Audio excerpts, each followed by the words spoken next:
Had a feeling you'd be here early. I might be moderate activity, but I am fast on the go. How are you? It's been crazy. How's it? Yeah, it's been really a lot of intense work going on right now. Clients in intense situations.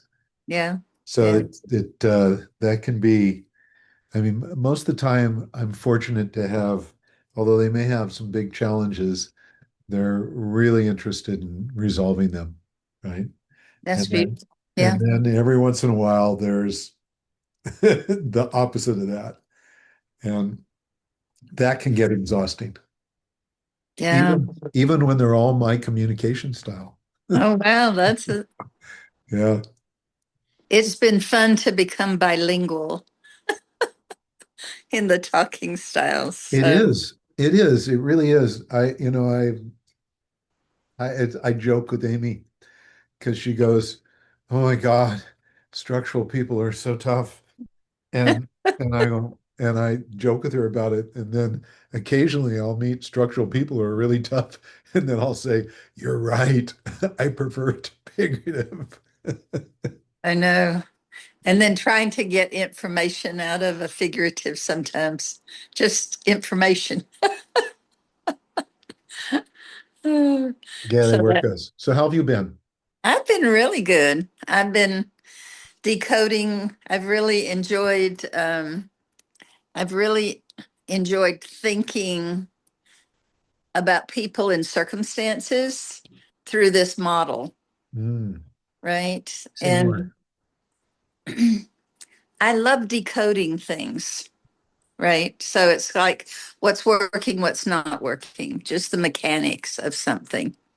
And and even in my own life. And so when I put it through these particular modules, right, then I can see what to add and what to subtract Sure. to make the functionality work the way that I want it to work rather than being in a crosshairs of something. So that's good. Yeah, that's very cool. I like it. Jolene comes in with a rose. That's her last name, Jolene Rose. So, Oh, I guess I should have picked up on that. Hey, Larry. Hi, Hey, Jude. Jolene. how are you feeling, by the way? Not been well. Yeah, do I hear I'm I'm all yeah, right. I'm better than the dog. Oh, I'm so what? sorry. Your dog's not well? He hasn't been able to walk since Saturday. I took him Oh, to doggy daycare on Friday, and they must have had a rough enough opportunity time that knocked him completely out of alignment. He's got an eye infection. wow. So, yeah, it's been a rough weekend. Gosh, that's well, I'm sorry. Do you have any idea what it is or the problem? Well, I took him to a chiropractor yesterday. I think it's in his shoulder. Mm, He adjusted him and adjusted clear down his wrist, and his wrist is popping. Um, but just told me, I want you to kennel him. what kind of dog? He's an Aussie Mountain Doodle. Wow. That must be a cool looking dog. How old is he? He is cute. I'll let you see him here in just a second. I was finishing my getting my stuff ready. Sure. Hey, Lacey, welcome.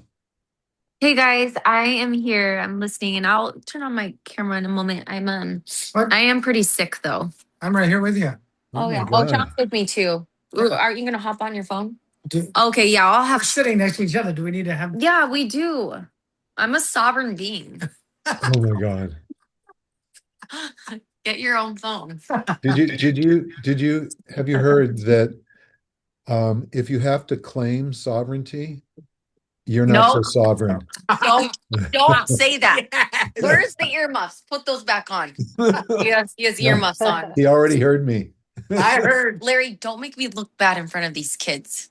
Well, we already knew No, it. you We can already totally knew be, it, so it's not a you can problem. totally be in a sovereign space when someone asks you, what does that mean? And describe what it is for you. It means you have your own damn phone. Maybe I worded that wrong. Okay.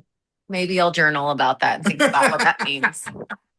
But Hey, yeah, Tia. I think I might have the flu for sure, a cold or something. Oh shoot. Did I lose you guys? Uh-oh.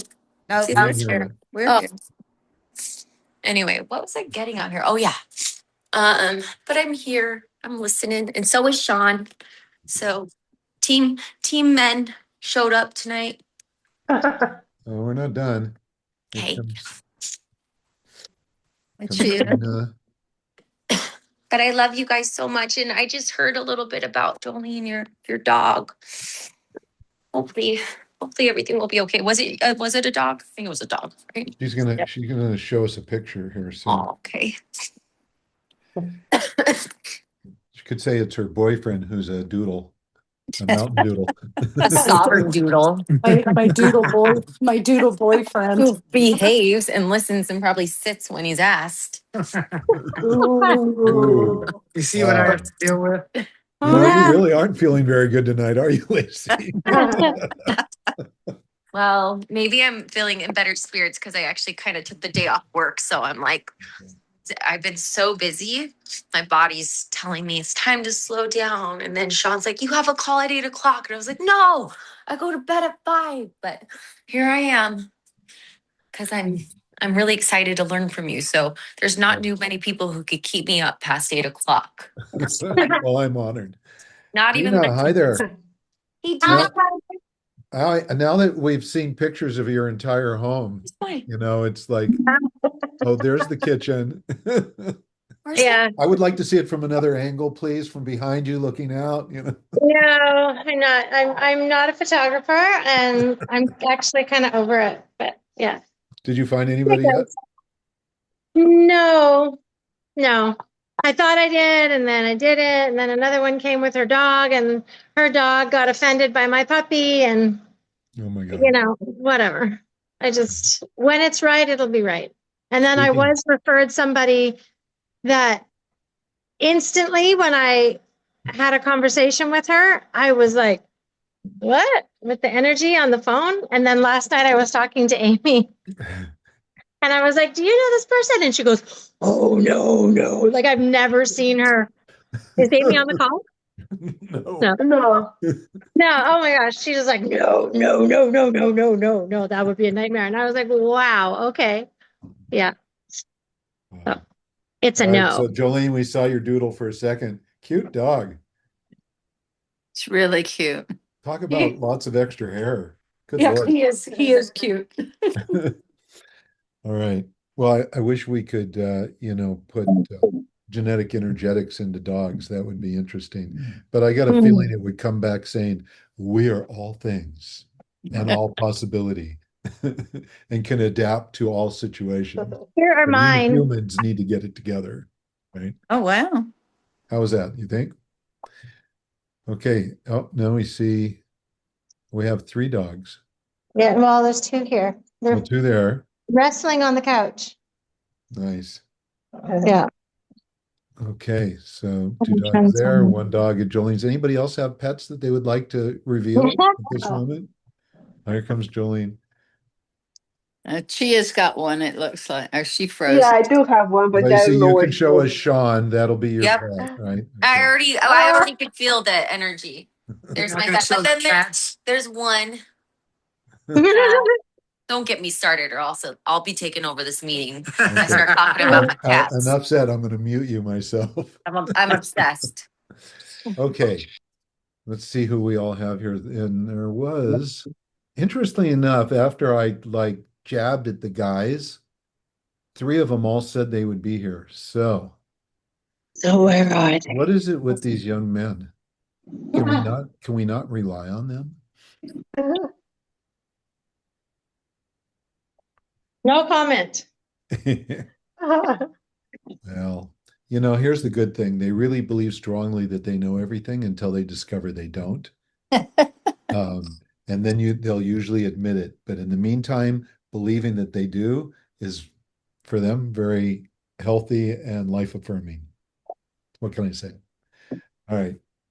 This is genetic energetics is not going to talk about the male or female tonight. So I'm glad you're all back.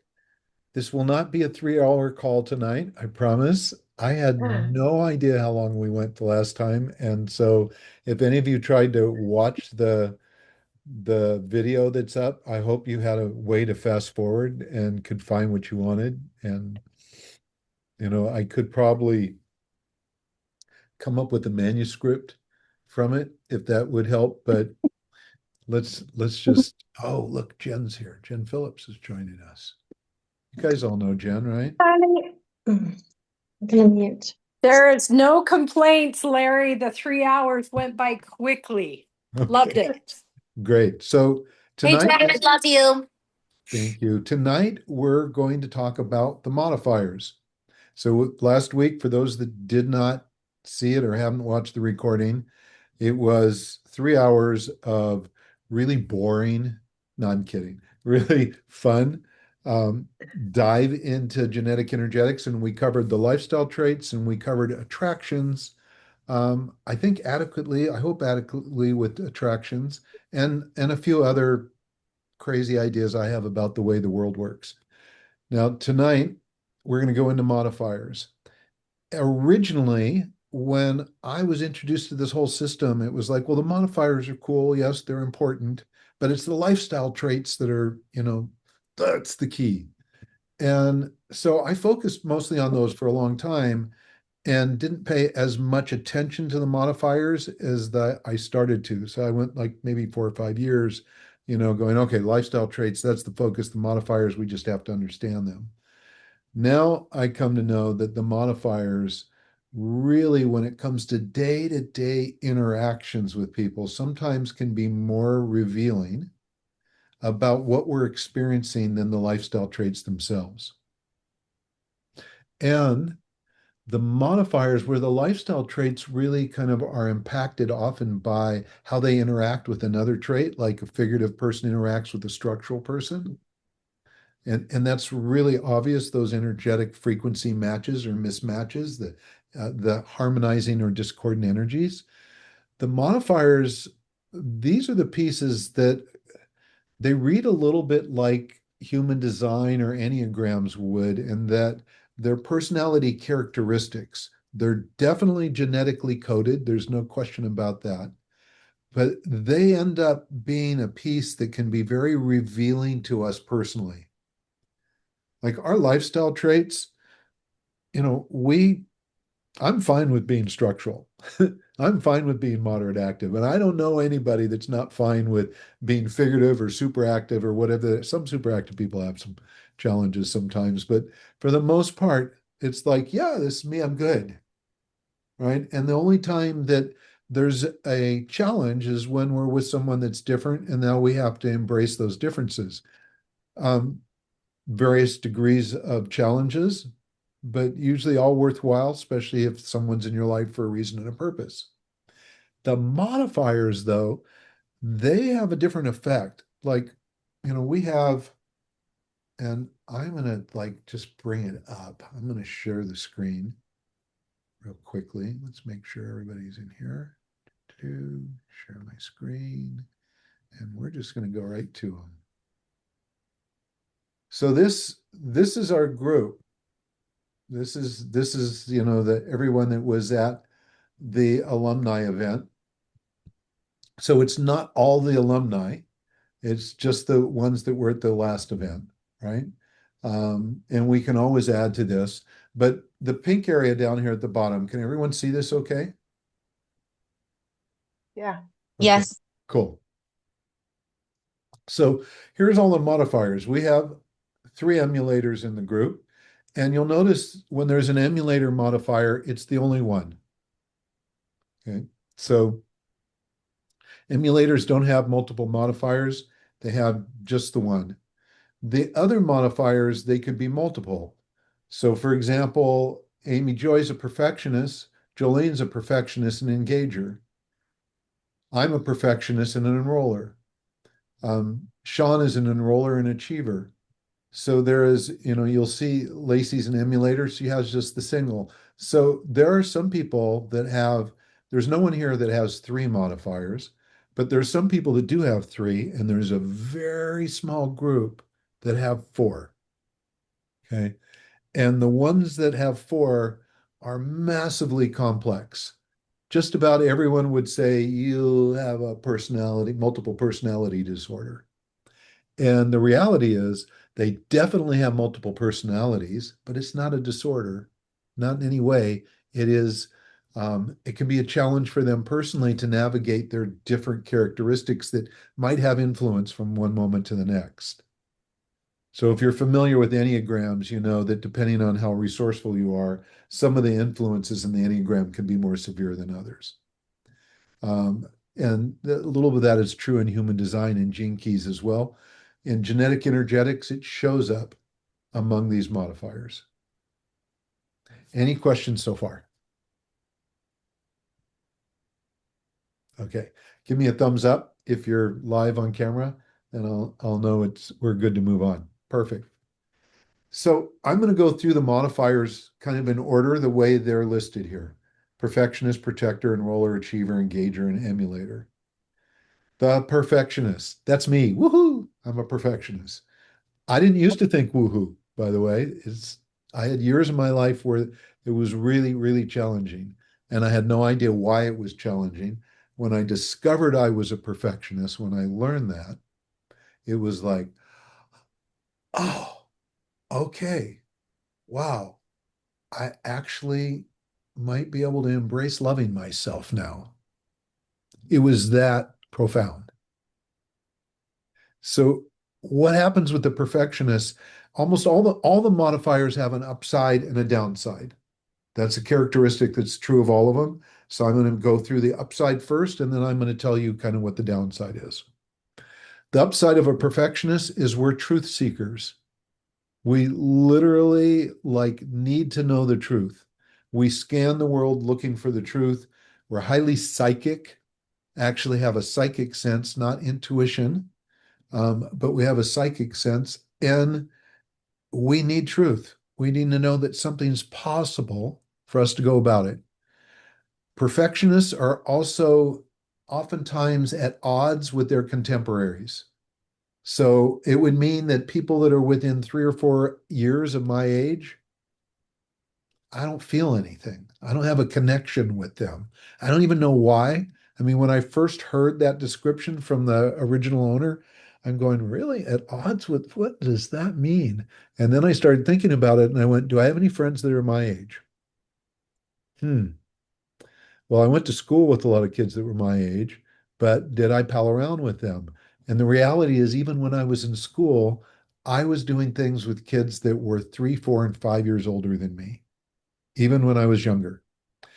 And, or I liked younger kids. Now, when I was younger, I didn't like younger kids because I was just a, obnoxious boy that thought that was a lot of work. As I got older, I discovered that I had this huge connection and following of people and friends that were all 10, 15, 20, 30 years, sometimes 40 years younger than me. And the crazy thing is that I don't feel an age difference. I literally don't feel an age difference. And with people older than me, the only age difference I feel is if I meet someone older than me who physically is like exhibiting their age, it's like, no, no, no, no, no, because I'm not aging, right? So, so it's kind of like, no, don't put that mirror in front of me, please. Judith is great to be around because she's so young for her age. It's like, yep, this is doable for sure, right? Hat off for Judith. Um, so the perfectionists don't necessarily get along with their contemporaries. And Judy, I'll ask you, has that been true for you? I think we've talked about this a little bit too. It has. So many of my friends are like from 30 up. Well, every age, but my age, not so much. They're too old. Do you have How can you count on one hand the number of times that you've met someone your age who you felt really connected to? Um, Men, yes, but I was young then. How So about in the last couple decades? oh no, no, Yeah, no. No, no. yeah. It's and so what she's saying is, and when I was interviewing people, that's what I was seeing consistently. And when I saw it consistently across the board, like it was not just me experiencing it, then I knew, this is a real thing, and it's something just to be aware of. And so people will say, well, how come you hang out with all those younger people? Or why are you only hanging out with my parents would ask me, why do you always hang out with all your older friends? I mean, what are you guys doing? Where are you going off to? What kind of trouble are you getting into, right? And for me, it wasn't any of that. It's just that I really got along with people that were, when I was 16, they were 20, or older, oftentimes. It made it really cool for walking into a boardroom because I didn't see age. And when someone saw age, I could choose to feel inhibited by it, or I could choose to just feel, hey, how about that? We get to communicate with each other as if we're in the same place in the same age bracket. And they would hear a few words and then it was gone, right? The separation, which was really cool. So, perfectionist is the truth seeker. If we don't believe something's possible, we won't do it. Like if someone says to me, you need to learn how to speak Russian, I'm going, okay, I'll try it. And I'll get in there and I'll work at it and I'll work really hard at it, try to make it happen. And the moment I go, no, no, this isn't working. I can't even pronounce the words, or in some cases, I can't roll my R's or whatever it might be. And because I've determined it's not going to happen, I stop trying for it. There's just no point in going after it. My son, one of my sons, is a perfectionist. He's brilliant. I'm lucky I have really brilliant kids and outstanding at math. And I remember he got a report card and he was getting it was either a D or a C minus in like algebra. And I went, what, what is this? And he goes, Dad, I just can't do it. I said, what do you mean you can't do it? You can do all kinds of math. And he's going, yeah, you put equations and numbers in front of me, no problem. Story problems, he just and he knew and he just had a hard time with it. And so we had to figure out how to get his grade up a little bit, but I didn't push him as hard as I really wanted to because I knew it was his truth. He just didn't feel it. And he excelled in enough things that he didn't need to prove to me that he could do all things, which, by the way, many perfectionists like to do. Perfectionists usually know how to do a lot of different things. And that stems from one of their core wounds, which is not feeling significant.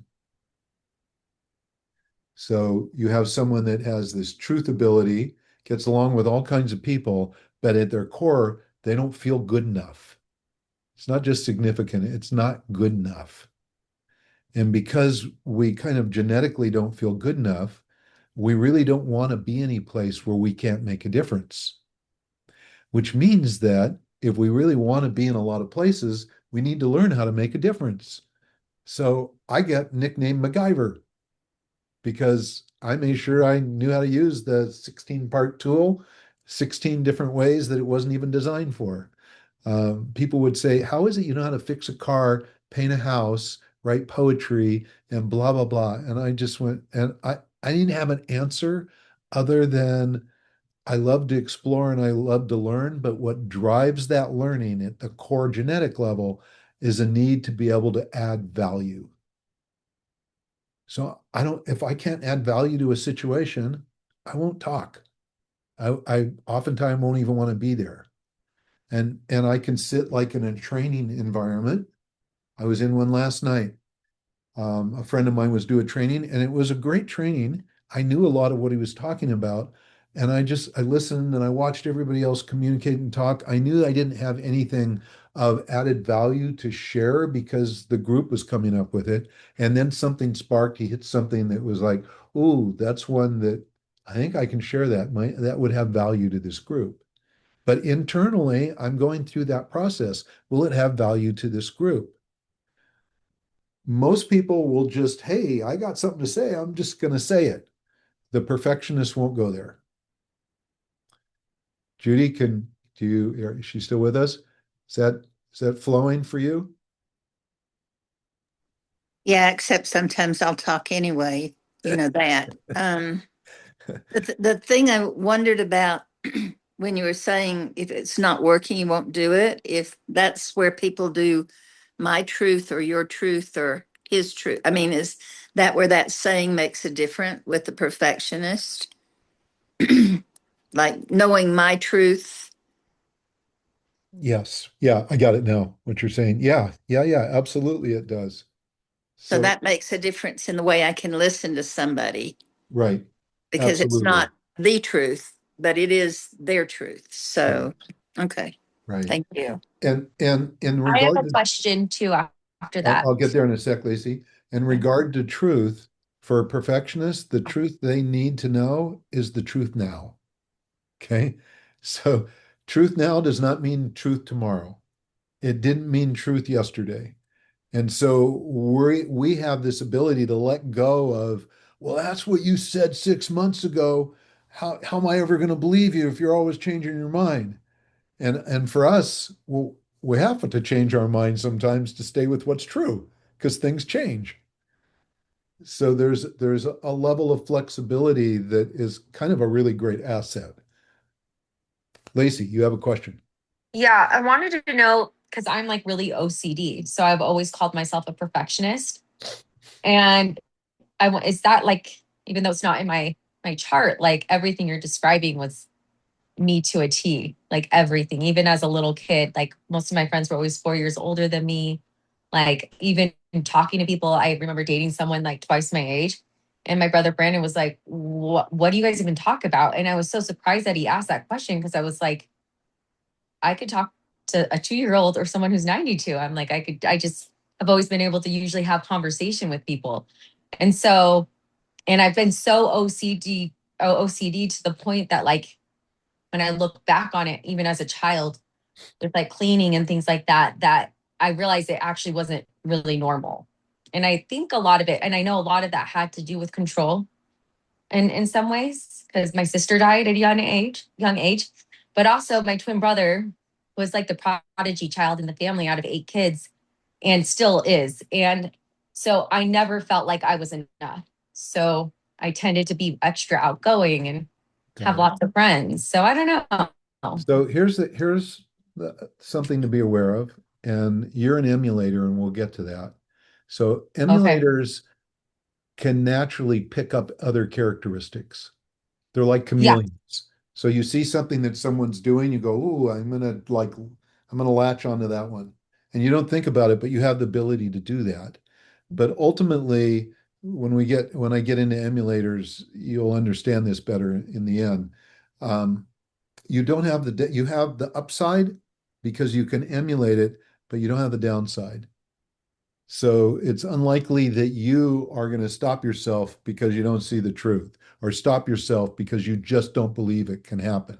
You might Yeah. push through and go for it. A perfectionist, the push through piece has to have real purpose for that to happen. Yeah. That makes a lot of sense. Okay. Okay. So Yeah. that's the Thank you. perfectionist. So our core wound is not feeling good enough. We really don't get along well with our contemporaries. So you'll see us around older and younger people. And, some folks will go, why don't you want to go to this party? Feel it, or yeah, this is a great group. I'll do that. And then, and it changes throughout our ages. As we get older, we select different groups because of just the awareness and the energy and the direction and so on, like all of us do. So that's the perfectionist. All right. Now, the piece about not feeling good enough is really, really powerful. It's like significance is one of a key thing for human beings in general. This is like taking significance and amping up the intensity of it if we're feeling insignificant. So it's a workout for a perfectionist, and it's just something you have to get through. And then there's the term itself. We like things perfect. What we really like is things unique. So perfectionists, if they have a choice to buy something and they see a piece of clothing on the rack and there's like 50 of each of them, when they see the thing that there's only one or two of, they will definitely go for that over the thing where everybody could have them. I'm a great example. I have a Jaguar I bought in 1997. I already owned a Jag at the time. I just liked Jaguar cars. And strangely enough, what really attracted me to it wasn't so much its looks, it drove beautifully, but the thing that was the clincher is that there were only three of them in the United States at the time, right? That was like, oh yeah. And guess what? The Jaguar I had before that was one of five cars that came off the manufacturing floor that was two-tone. So it's like I've always had these things that were unique. I don't want something like everybody else has. And that is another thing that you'll see with perfectionists. It's like, I'll get one of these. Everybody wears these, or everybody has one of these. They'll go, oh, well, then why would I want one? Everybody else has got it already. Right. So that's one of our other little quirks. All right. Hey, Larry, what's the downsides? Yeah. Is this the downside? Jolene, is that you asking? Yes, Because you're a perfectionist too, aren't you? Are yes, you relating to this? Is this like 100%. 100%? Cool.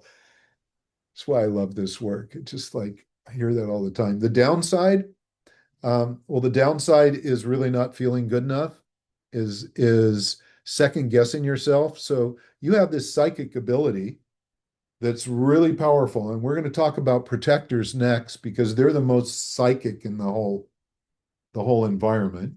And Judith, I just noticed you're a protector, not a perfectionist. Jolene's the perfectionist. I had you guys next to each other. So the protector is absolutely the most psychic person. The only thing that doesn't have us and protectors like on the same level is that the perfectionist is going, is that true? Like they get it. Their brain says this is it. But we got to stop and go, yeah, but is it? Is it? Because I need it to be the truth. And so instead of just like going with it, yeah, it's the way to go, that we will second guess ourselves. And it's kind of like, is it perfect? Is it good enough? Is it perfect yet? And so we have to learn that near perfect is a way better place to be than perfect. A friend of mine used to call himself, I'd ask him how he's doing. He'd go, I'm near perfect. And I go, oh, that's a quirky thing to say.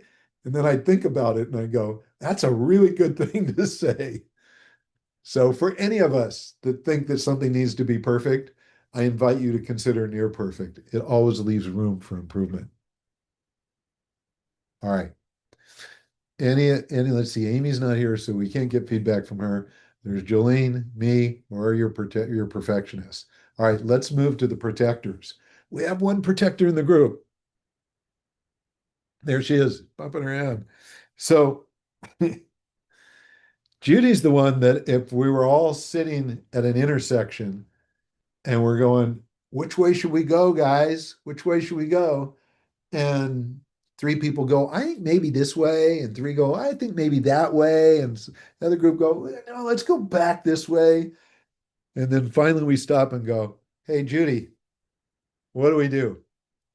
And if she's in a relaxed mode, she'll just go, oh, well, that's easy. That way.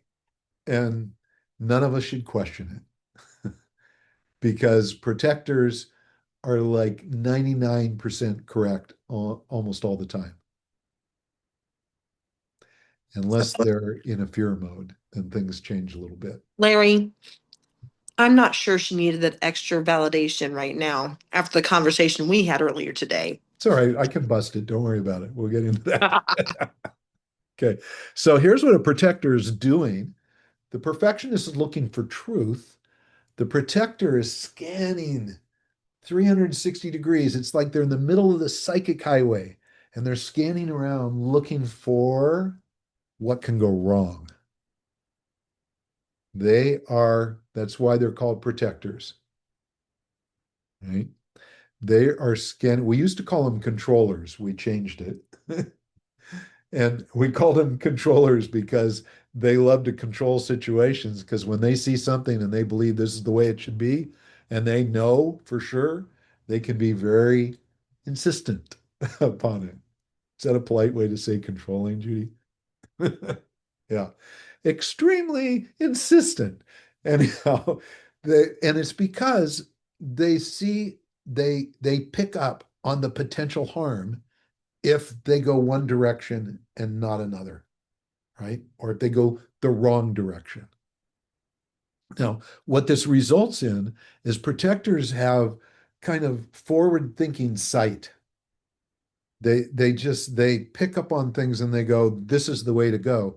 We could be driving down the road and all of a sudden Judy goes, stop, stop, stop, stop, stop. And we go, what? She says, we can't go down this road.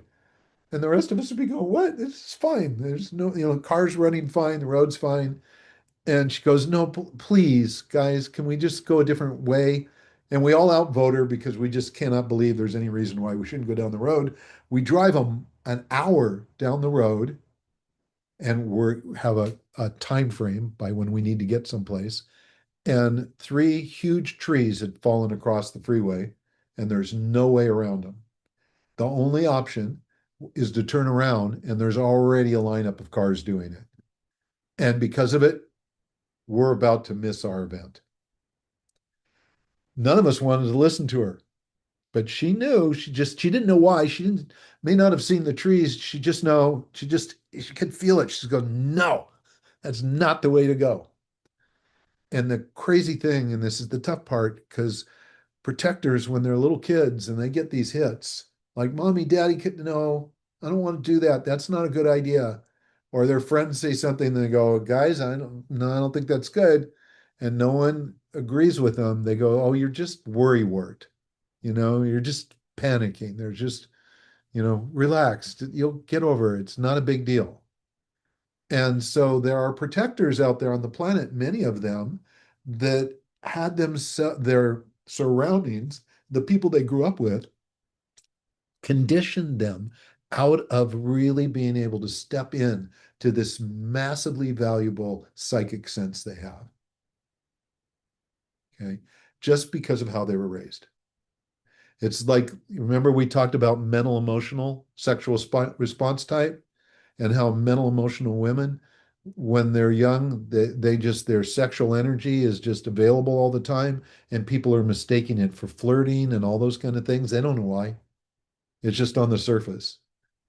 So the protector is like they're doing their thing. They're great people to ask, though, if what do you think?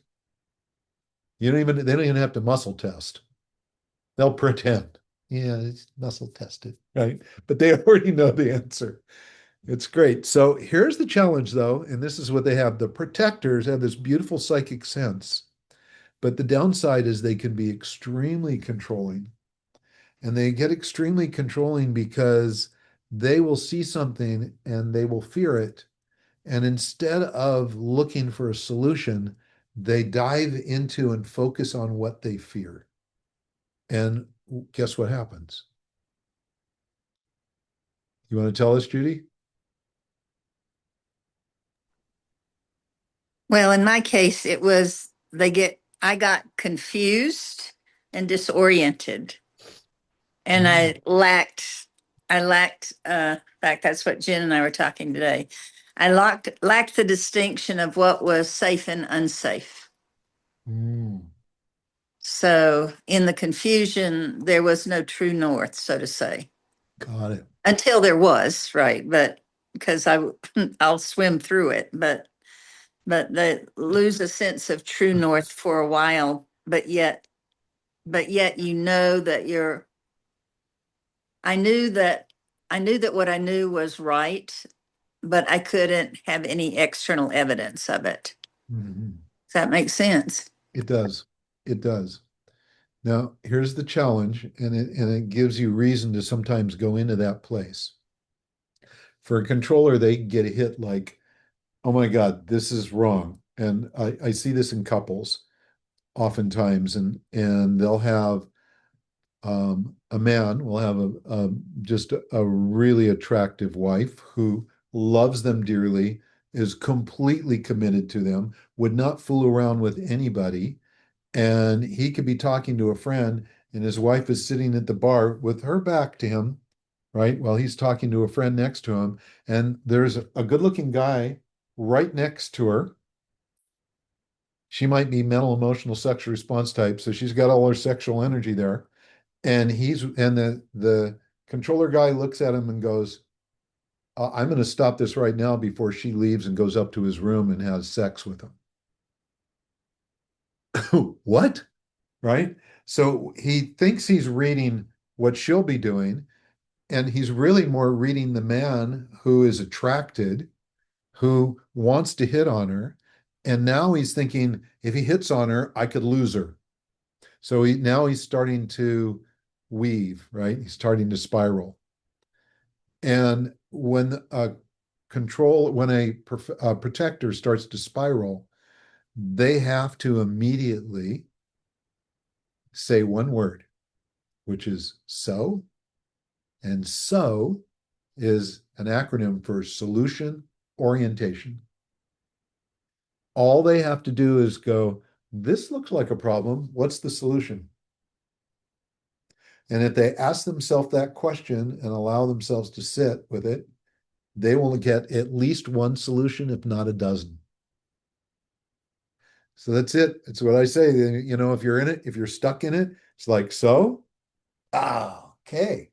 Yeah, so if we don't go down this road, what do we do? Well, let me get out the map. Let me Google search this. I'm saying get out the map. Everybody here actually knows what a map looks like, paper maps. There are groups that have no clue what a map is.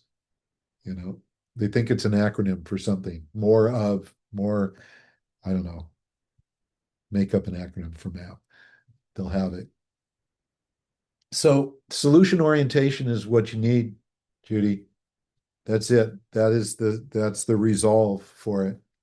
And then be willing to really own what you know to be true.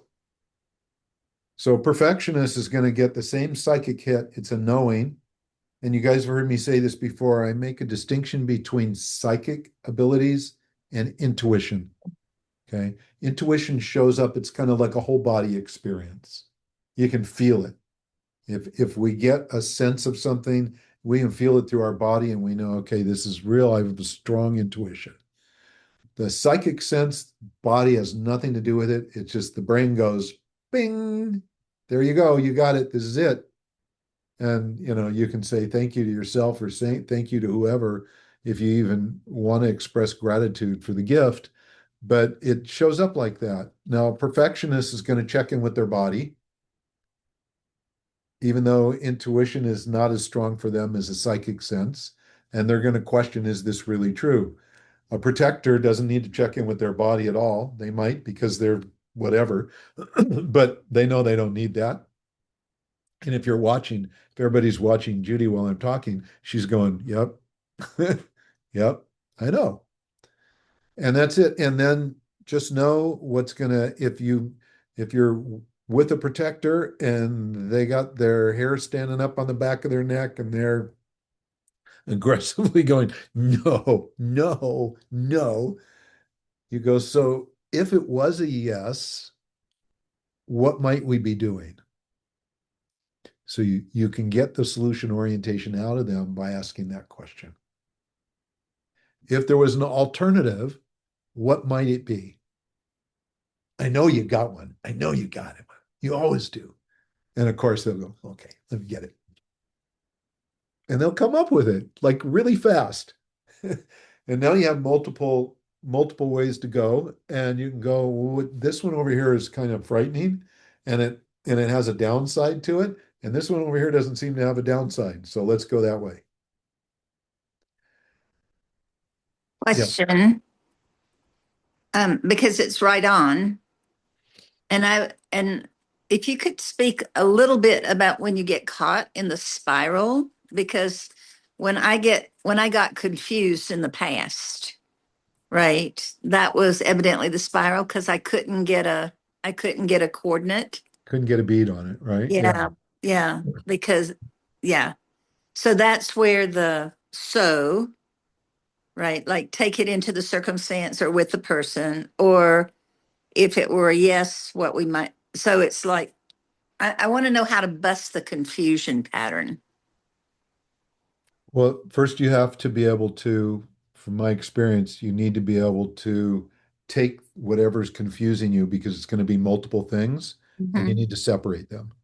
Okay, Figure out how to separate them from each other so that you can look at them independently and then gauge independently where the value is, that makes sense. right? And then, it's a inquiry space, Judy. It truly is and where I would be saying what's the truth, what's really true here. And by the way, you guys have all watched Amy when she goes, what's true is, right? That's a perfectionist in her full glory. You know, when she's saying that, and yes, it's powerful for everybody to do that, but for her, it's like, oh my God, of course you're doing that. I watch her because I'm a perfectionist, and Jolene, you watch her because you're a perfectionist. And we're going, yeah, of course. Maybe I don't need to be as animated, but yeah, what's true is, or is it true? So for Judy, for you, it's like, which one has the most potential? Which one is safest? Which one do I feel like will guarantee results? The most successful businessmen in history have all been protectors. Mhm. You know why? Because they see things before they happen. And so Bill Gates is one. And the people will tell stories about how when he was building Microsoft and when he was introducing Microsoft products like Word when it first came out, it was buggy as hell. It was, I mean, he was the creator of version 1, 1.1, 1.2, 2.1, 2.3, all these things that we see on various versions of operating systems. Otherwise, before then, it was like, yeah, you build a bike, it's a bike, right? Or you build an electronic device, it's a recorder. But what would happen is they go, no, we're going to build it, but it's going to be obsolete soon. So let's make sure it has this component inside it. So the person who came up with like the hidden operating components inside electronics was a protector. I don't know if you guys know this, but used to be if you bought like a CD player or a VHS player, the old style players, they every year you would see a new model come out and a new Mhm. model come out. Well, guess what? The electronics inside those were built 5 or 10 years in advance. And they weren't really redoing the electronics. What they were doing was, okay, let's clip this little diode here and it'll make this next part of the electronic work better or work differently. So the different versions of it have been redesigned and they didn't have to put in a whole ton of money into every year's new version. A lot of cars are built like that.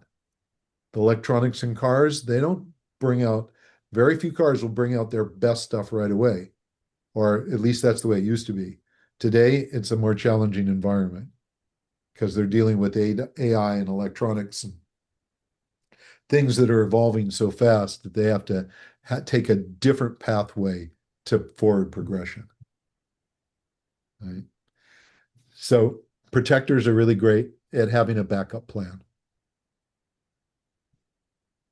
which is why a lot of people think that they're just visionaries all the time. And in a way they are. And also, by the way, if you want to play the lottery with someone, have the protector pick out the numbers. When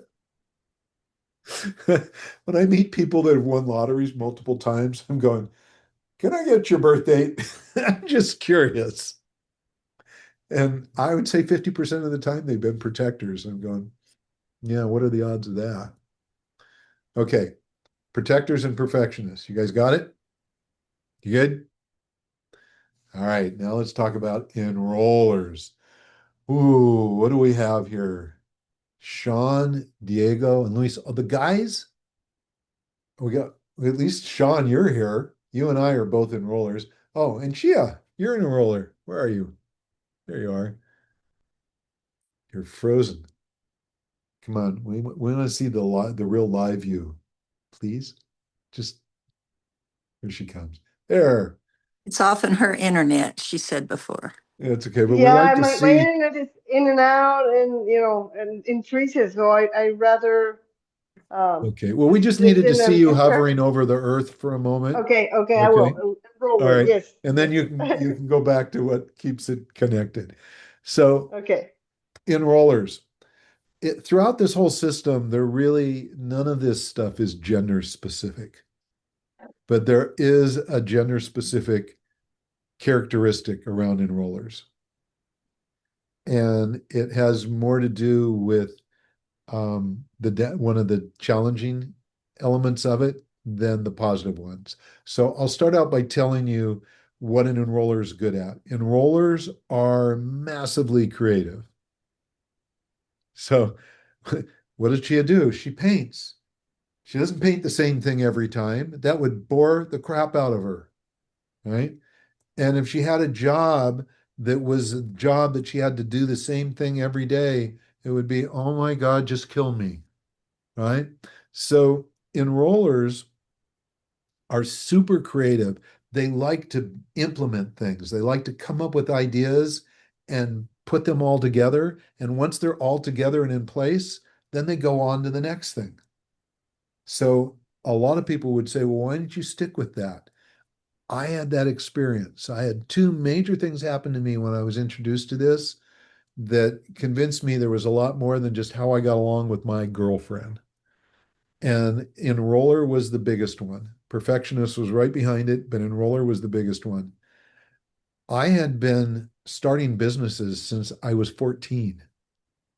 And I grew up in an environment where I was raised that I was supposed to have one occupation, do that perfectly my entire life, and then retire.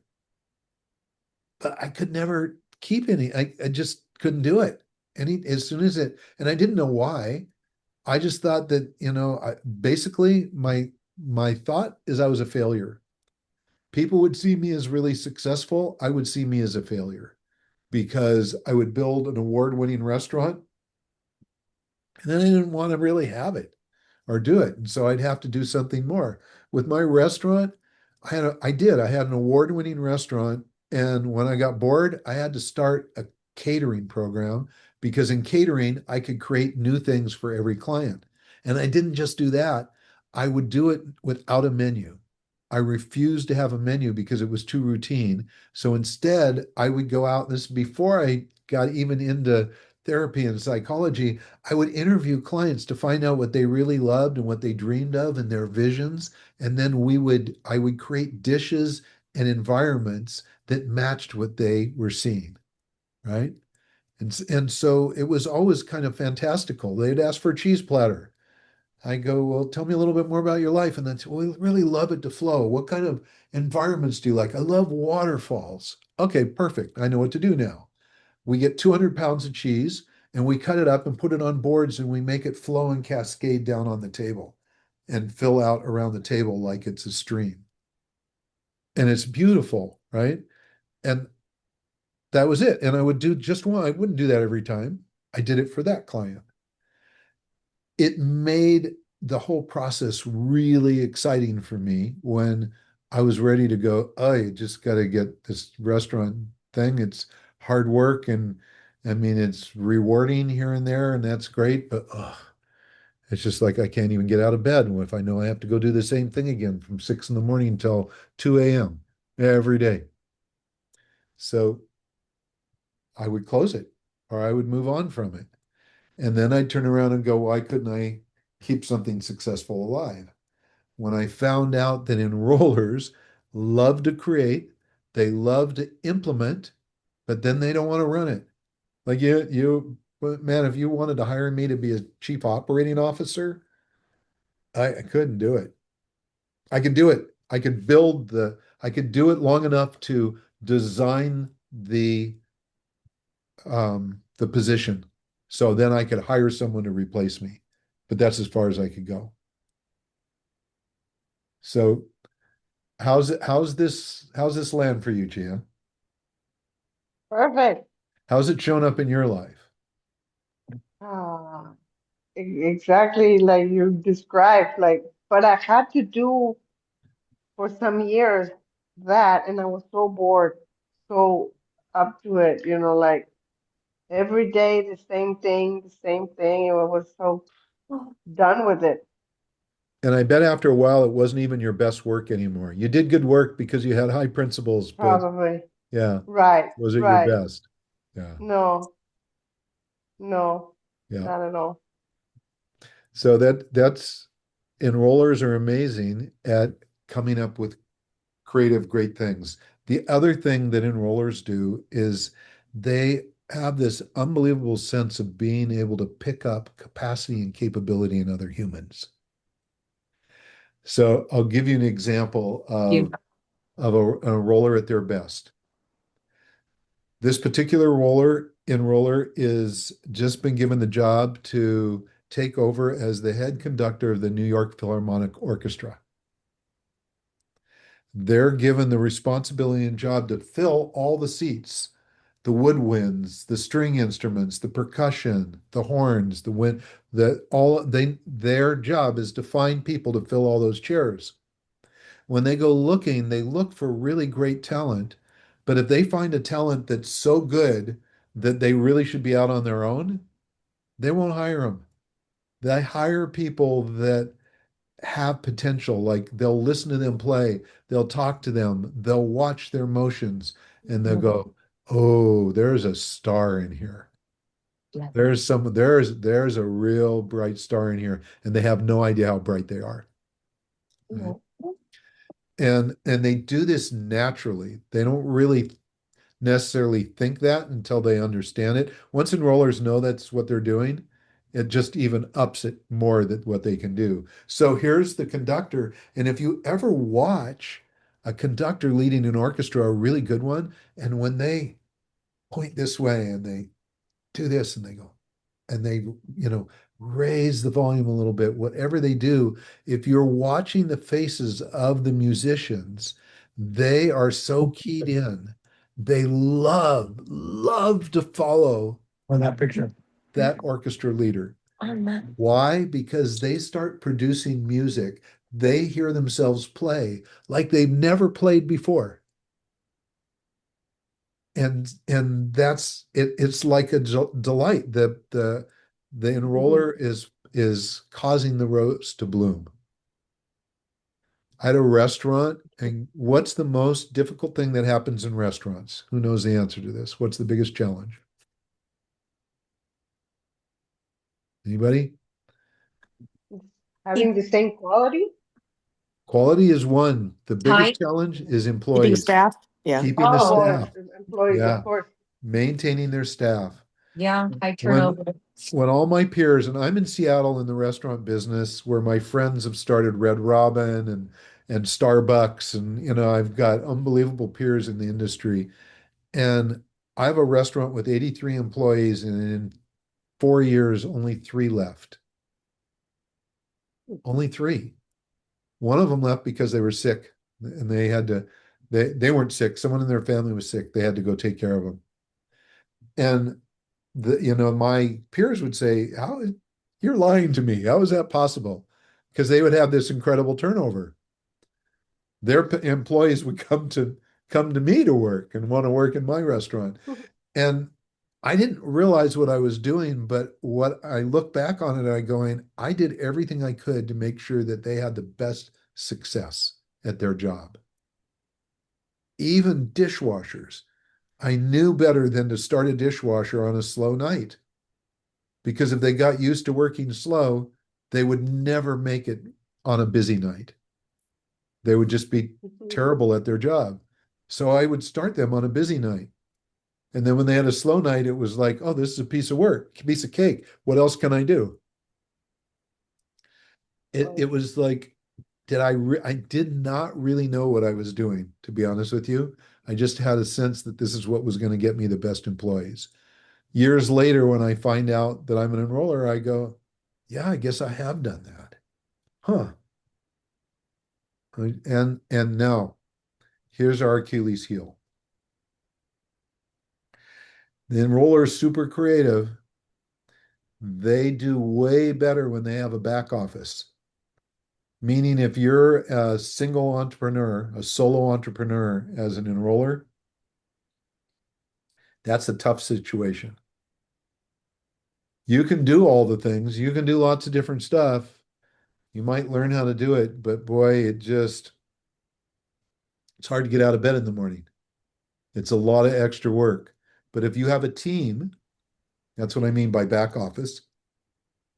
If you have a team, now you're in hog heaven. Because remember, you're going to attract the best team. They're going to love working for you. And now all you need to do is learn how to delegate and help other people be creative. Chia, Yes. what's your truth around that? And Sean, Ah, speak up, my friend. How does this land for you? Yeah, I mean everything you said is totally true. I yes, in my early 20s, I started my first business. Within 2 years, it was doing really well, but I got bored of it. I was like, am I going to be stuck doing this for the rest of my life? So I sold it and started another business. And then that business took off, was really successful. And then I started to have the same thought. And I, like every 2 years, I was starting a new business. And, they were all successful. Like I should have stayed with each one of them, but I got bored of them. And now the part you're talking about, yeah, I have an assistant that does everything, that Which is all the huge. stuff that I don't want to do, and she's great at it. She's very detail oriented, and I'm all about the big picture ideas, like the creative stuff. Like 100%, this is me. And I'm guessing you probably acknowledge her in ways that she did and help her boost her Oh, capacity that she she didn't know loves she was working for me. capable of. She Yeah. loves working for me. Yep. So that's it. That's you'll hear that from almost every enroller Yep. about their employees. They just love working for you. Yep. I've always had employees that loved working with me. Yep. You're not such a good employee yourself, though. No, terrible. Unless you're in an environment where you can have a great team. Yeah. If you're an entrepreneur, and I don't know if you folks have heard the term entrepreneur, you know what entrepreneurs are. An entrepreneur is an entrepreneur that works inside a company. So they have an entrepreneurial mindset, right? And if they can work from that mindset, if the owners, if the people that they have to answer to understand that capacity, it's perfect. It's great. So in large organizations, you want entrepreneurs at your management level, if you can find them. It's interesting. So as a perfectionist, Sean, what I would do, I would create something like you did, and it was like every whatever 2 or 3 years, however long it took to manifest it into reality. But when I'd go find something else, the perfectionist side of me going, what's wrong with you? Right. So I had this huge shame thing going on for decades. And to find out that was just kind of my natural way and it was a gift was like, are you kidding me? I waited 30 years or 40 years to figure this out. Good Lord. What if my parents could have shown that to me when I was young? Yeah, for sure. Right?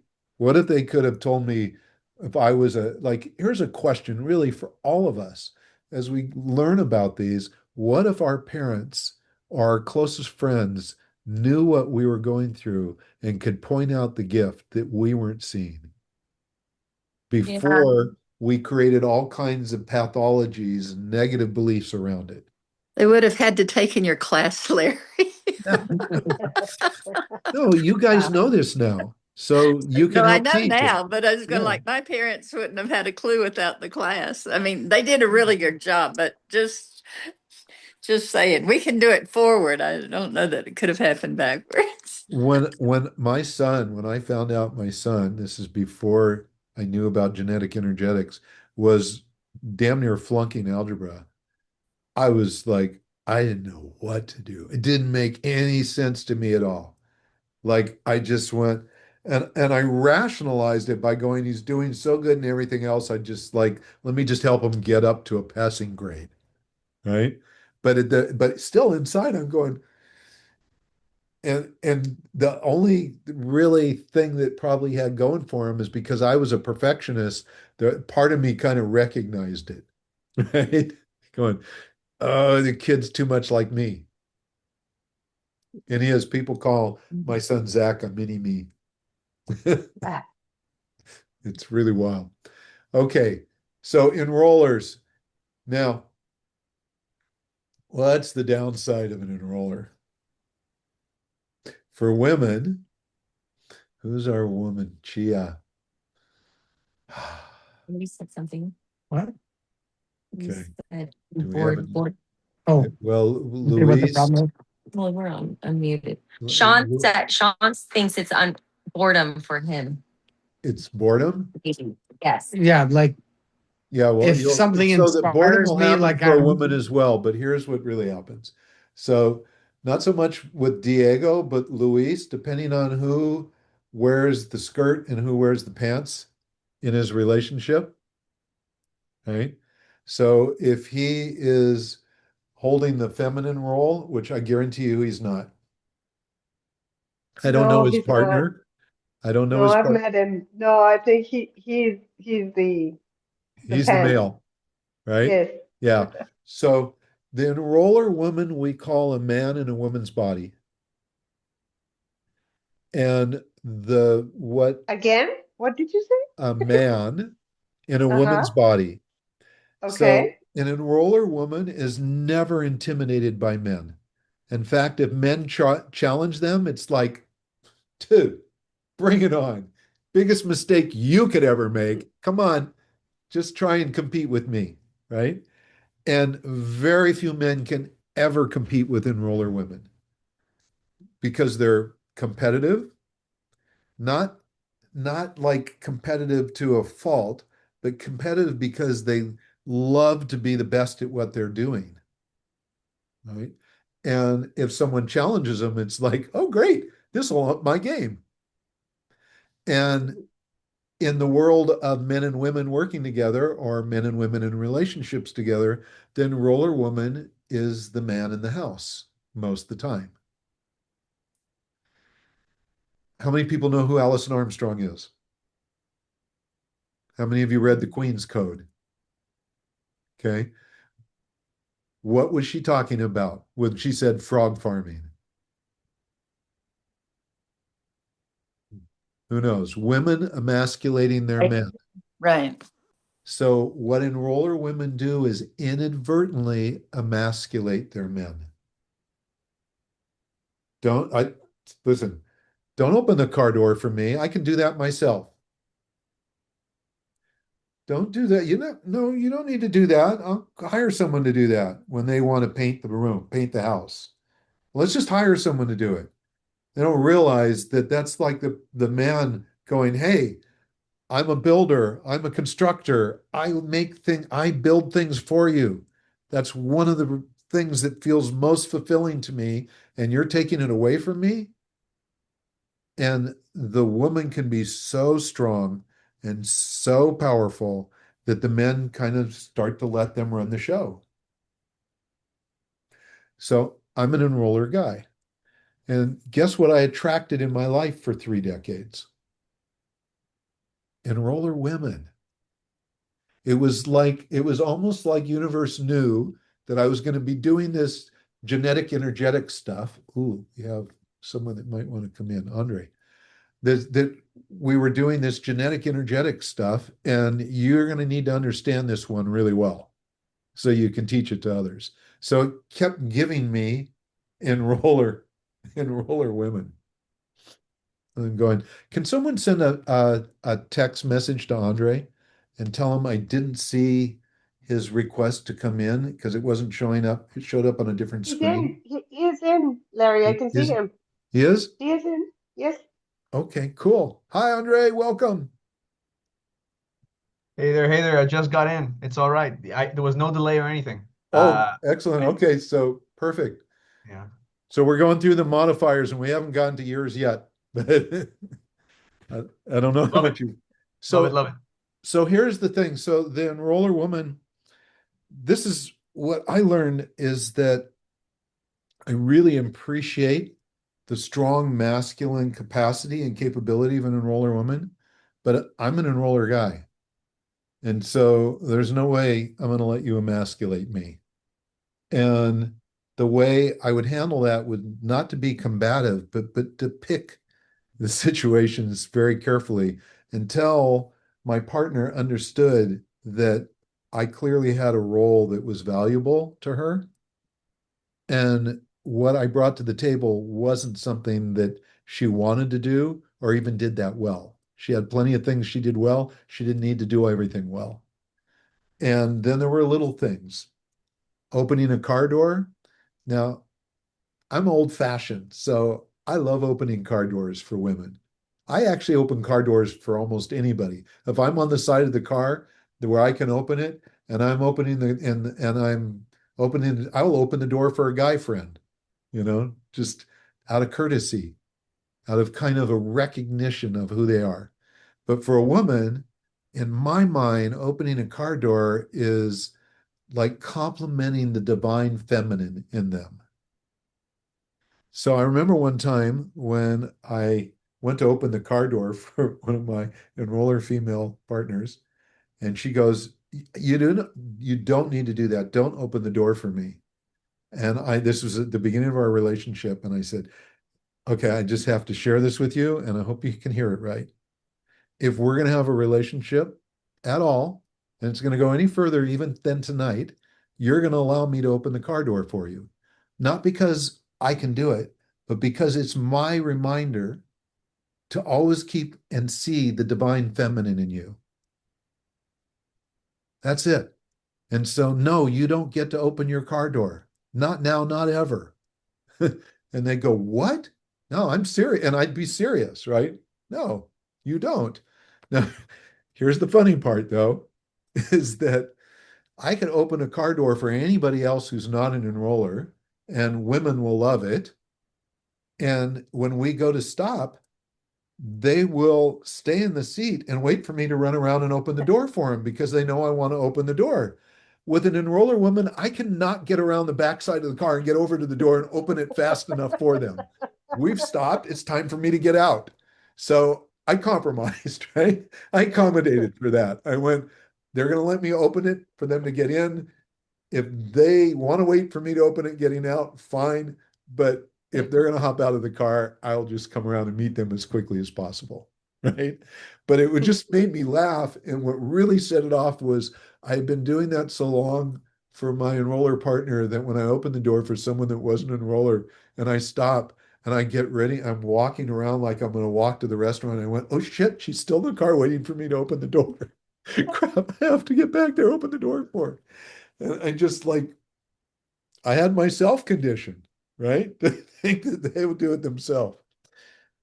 The point is that Chia, Yes. when you meet a man and you really appreciate the masculine attributes in that man, let him have them. Give it to him, honor them. He knows. He knows, like all us men know, that women can do just about anything we do. Maybe not with the same strength. They can get pregnant, but they can't get impregnated, right? So there's certain things that they let us do. And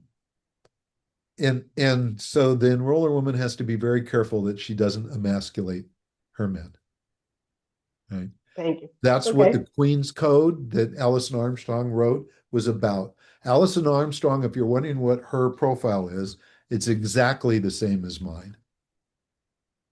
And knowing that, the next time you watch her or listen to her, listen for the perfectionist, listen for the enroller, notice how she talks about sexuality, notice how she talks about people who talk too fast, notice how she picks her words, which are excessive for a lot of figurative talking style people.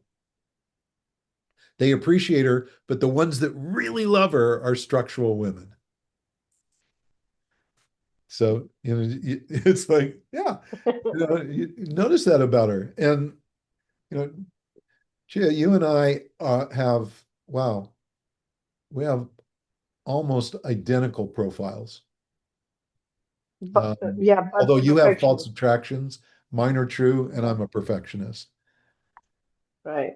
So for you and I, what happens, by the way, especially when modifiers are lined up as well as lifestyle traits, that's that scenario where you're going to meet someone and go, "Oh my God, we must have known each other in a past life." If we sit down Mhm. and have a conversation about what we enjoy and what we love and how we get there and our experiences, we're going to find so many things that just feel in place. We're going, you know what, I feel like I know you. When I interviewed Alison Armstrong, I did and I think I've made that interview public. If I haven't, I'm happy to provide it to you guys. It's really fascinating. After we were done with the interview, she gave me a really nice compliment. She said, um, this was amazing. I don't think I've ever had anybody interview me that heard me like you did, right? That could really hear what I was saying and respond to it like you did. And she doesn't know anything about genetic energetics, and I've never told her yet. Notice I said yet. She'll find out someday. Right now, she's very busy doing what she does and contributing the way she does. She doesn't need any more information. All right. And any questions? So the downside, the enroller downside is getting bored and not realizing that it really is just you doing, you're taking control and doing everything, right? Or you have to do everything yourself and you don't have someone to support you. Like Sean has a great assistant, right? Um, I remember talking to Luis about what it's like in his job and if he has a team of people behind him. And at first he thought about it and he went, "Oh my God, yes, I have this incredible team." And he does. He Mhm. has an unbelievable team that love to work for him, that allows him to do things that he can go out and create. And he's got a perfect job for that. Does it make sense? Makes sense. Okay. Any Totally. questions so far? Just one. Um, I have a friend and she's been a friend for a long time and she's totally this description, right?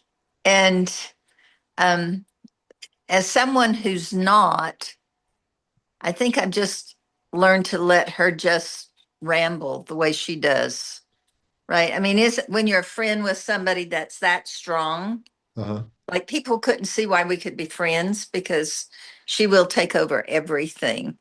Is there something about being a friend to somebody who's an enroller that would be useful to know? Well, the first thing I would do is tell them you're an enroller and this is what you do, right? You're a man in a woman's body, and I love you to death, and I want to make a request. And my request is there's a couple things where I don't want you to be the man. In fact, I want you to enjoy me taking charge. And it gives you a chance to be in your divine feminine if you wish. Enroller women oftentimes have a hard time finding their feminine. really, really just dropping into it and allowing themselves to gush in the most feminine way. Now, Chia, you're super creative as an artist. You kind of you've picked a role that oftentimes is attributed to the feminine. I know that creative art is not gender specific, but we see it show up a lot more in the feminine. And then we have men that come out and go, yeah, women are just, they write all the poetry, they write all the songs, they draw all the paintings and stuff like that. And I listen to that and go, no, no, no. They do a lot of that and they're amazing at it, but don't give that part away of you away. That's a mistake. So, Judy, really just acknowledge her. And then you can kind of do the car door thing that I did. When I decided there was something that I needed more from my friend than to hear them all the time, I wanted them to maybe sometimes just be a good listener. And you can actually, I have never thought of this before. The biggest mistake a lot of men do is that they don't listen very well. They'll listen and then they want to immediately go to solution, fix it, right? They get enough information, now let me fix it.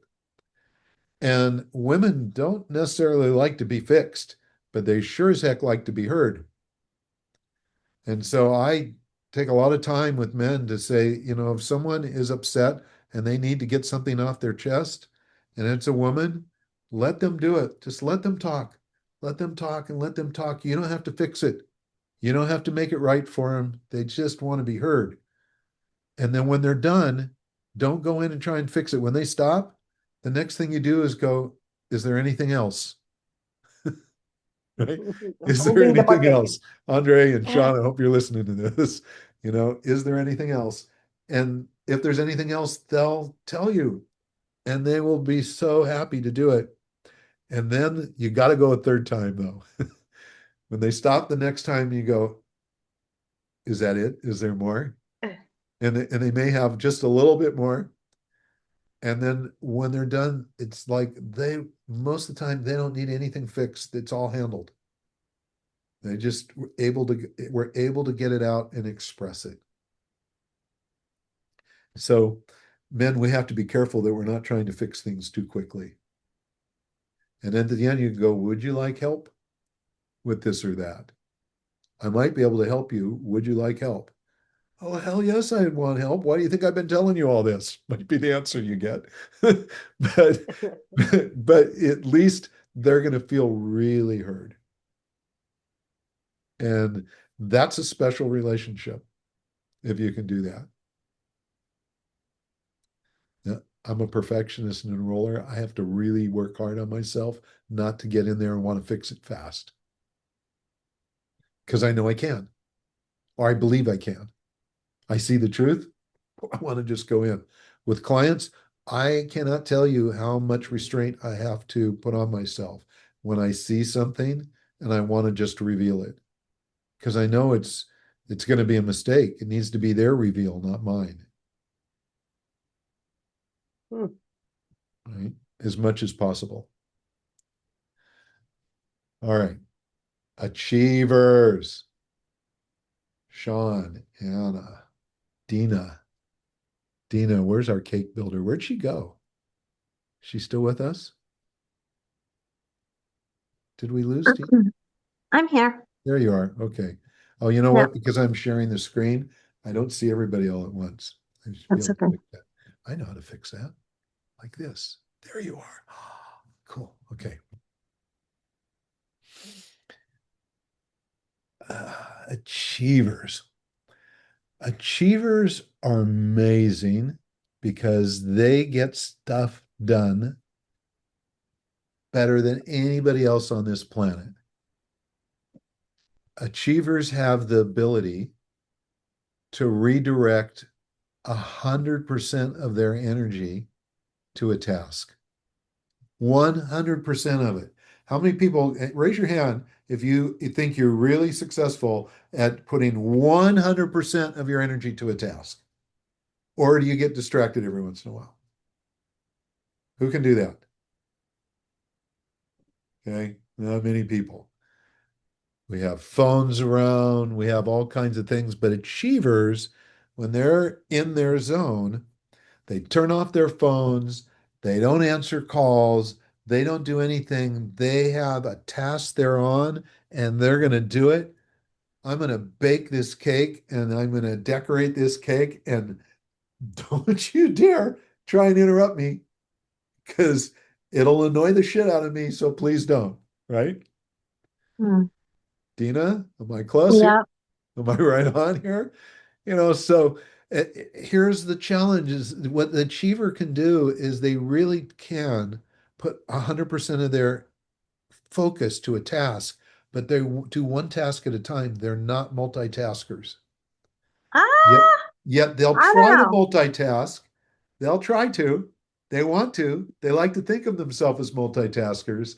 But what they're best at is doing one thing and then doing the next thing and then doing the next thing, having a sequence of events, completing one and going to the next, completing and going to the next, completing and going to the next. When they do that, their body feels more alive, more capable than when they're multitasking. Guess who is our greatest achiever out there in the world and what he provided for all of us? Everybody know who Stephen Covey is? Hmm.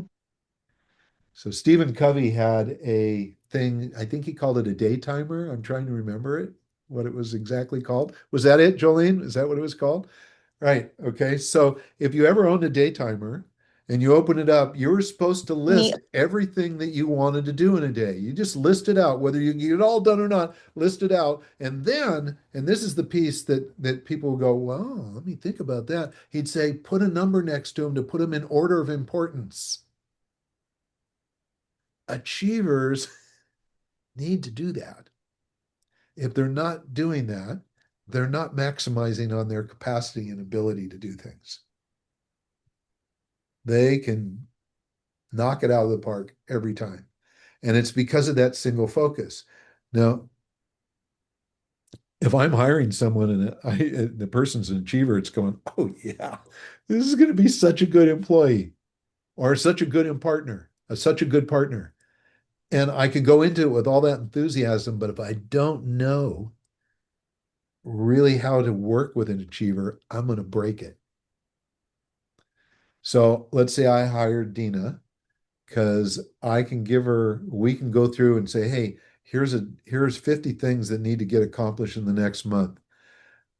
I want you to pick the ones that are most important to you, the ones that you want to tackle first, and I want you to put them in order of importance. And then I let her do that, and I take time and I go, all right, I love what you did, but these two down here, is it possible? Can we move it up? Can we just move it up? As long as I'm asking her before she started, I'm probably okay. Now, if I just say to her, no, not down here, put it up here, it's going to have an other conscious level a little bit of a rub. It's like, oh, so he asked me what I want to do, and now he's going to change it. So I don't really have liberty to really do this the way I want. So I need to get permission, right? I need to go, would it be okay? Can we move this here? And as soon as she goes, yeah, that'll work, but let's still keep this one above it. I think that's going to be better. No problem. I can give her that. And it's all by um, you know, we're consenting. It's not reciprocal or any of that. It really is like consensual, right? And that is a sweet spot. Now, if she says, here's my 10 things, I'm going to do them in this order, and she gets off doing them, and she's like on number 4, and I come racing in and go, Dina, you have to stop what you're doing, and we need to do this one now. So she's going, I can do that. And she probably will because maybe I'm her boss, right? But her body goes, ugh. Inside, it's like, why did you do that? You could have asked me instead of told me. then I maybe would have been able to work it in. But now you're inserting into what I've designed to be really efficient and effective. And she will go from someone that produces way beyond anybody else to someone that goes, whatever. And that's when they leave a good job. That's when an employer hires someone that goes, what happened to you? You were the best employee I've ever had. And they don't realize that they are the ones responsible for destroying them because they did not understand how achievers work when they're optimizing how effective they can be. All right. Questions, Dana? Speak up, darling. No questions really. I definitely am a list person, and I definitely prioritize the things that I need to get done. Mhm. I do feel, I mean, just by the nature of everything, I do have to multitask often because I've got, something mixing, something baking, something like, I don't know, like I do have to multitask, but it's according to the list kind of idea. Like there's a plan to it. Right. And I would say like something like baking, which is it gives you an opportunity to you can call it multitasking, but you're not really. You're putting the cake in the oven and setting the timer, and you're picking a task that's only going to take that long, so you're back there in time to get the Mm, cake out. yeah. Right. So you're Well, yeah, I'm still not standing by the oven watching it bake. I'm doing something no, else. So yeah, no, that's yeah, okay. achievers are not going to like just take a nap. They don't do that. They really everything they do is by design. Okay. And but the tricky part is if like you try to bake a cake, take a call, or you're mixing your cake, take a call, fulfill an order, all these things simultaneously, you won't get it done near as well as if you No, I went, will forget to put an ingredient in because I will be distracted by the call. there you go. Like I will be like, oh shit, did I put the salt in? Like, yeah. Yeah. And then you have a new and but for you, you goofball, when you do that, you come up with a new recipe that you like better. And now you think, well, it's okay if I forget. So Yeah, like the day that I forgot to put the flour in the brownies and then yeah. decided, oh, Wow. flourless brownies actually really rock. It was a Yeah. complete mistake. But yeah, anyway. So you get it. And Sean, how about you, dude? Dude, what's that like? You're an achiever and an enroller combined. Yeah, I mean, this totally, when I'm like what you talked about with, so I'm a general contractor with my ex-wife. We kept buying homes and fixing them up. And I would go to work and she would come in and be like, hey, I, you should, I don't want you to do this. You need to do this, use the kitchen. Oh, I would divorce her And right it away. wasn't my process. And oh, I should have. And that was a problem for a year. I would tell her, said, I'm a general contractor. Leave me alone and I will build a fucking beautiful house. And but she just like, and so like there were times that houses took way too long to get done because I was like, well, I'd rather go work on this client's house than our own house because they don't tell me how to do it. Yeah. Mhm. Yep. So Oh, there's a lot of, little minutia things to understand. For you and Lacey in relationships, the thing that is sometimes the hardest to grasp is that when your achiever is on task, you don't exist, Lacey, right? that's okay because I'm a sovereign being. I'm a sovereign being. I can handle it. Oh man, I kind of stepped into giving you that one, didn't I? So, but You the set reality is me up that for that. when the achiever is on task, they're on task. And it's like they can actually put down the phone because the phone's an interruption. But here's the cool thing, as a partner, as a friend, when you're their focus, yeah, there's nothing better. Because when you are their focus, when you're their task, oh man, you can't beat that. You cannot be seen any fuller. You cannot be present, have someone present any deeper than an achiever who decides, this is exactly where I want to be right now. It's a really beautiful attribute in that way. I love But that. if if you don't know it and you're not their task, it's like, oh my God, I was married once to a woman who was an enroller and an achiever. Okay. Just like you, Sean. Um, and she was Chinese to go with it. So you take an enroller Chinese woman, that's like emasculation with an attitude. It's just it was unique. But and I understood it, so it was great. But I remember one time she took on a new job. She was starting as a yoga instructor, and she really really studied to get her whole class down the way that the company that she was working for wanted to happen. And I remember that, I used to, like, if she's going to work or going to a project, I'd meet her at the door and say goodbye, have a great day, and whatever. And we'd have this, warm, lovely embrace. But when she was working on that as a yoga instructor and she's getting ready to go to her first class, it's like she meets me at the door and I go to get like a loving embrace and a really sweet kiss goodbye. I get grandma's kiss. Just one of these things. And she's out the door. And I'm going, what? Where's the love? Where'd it go?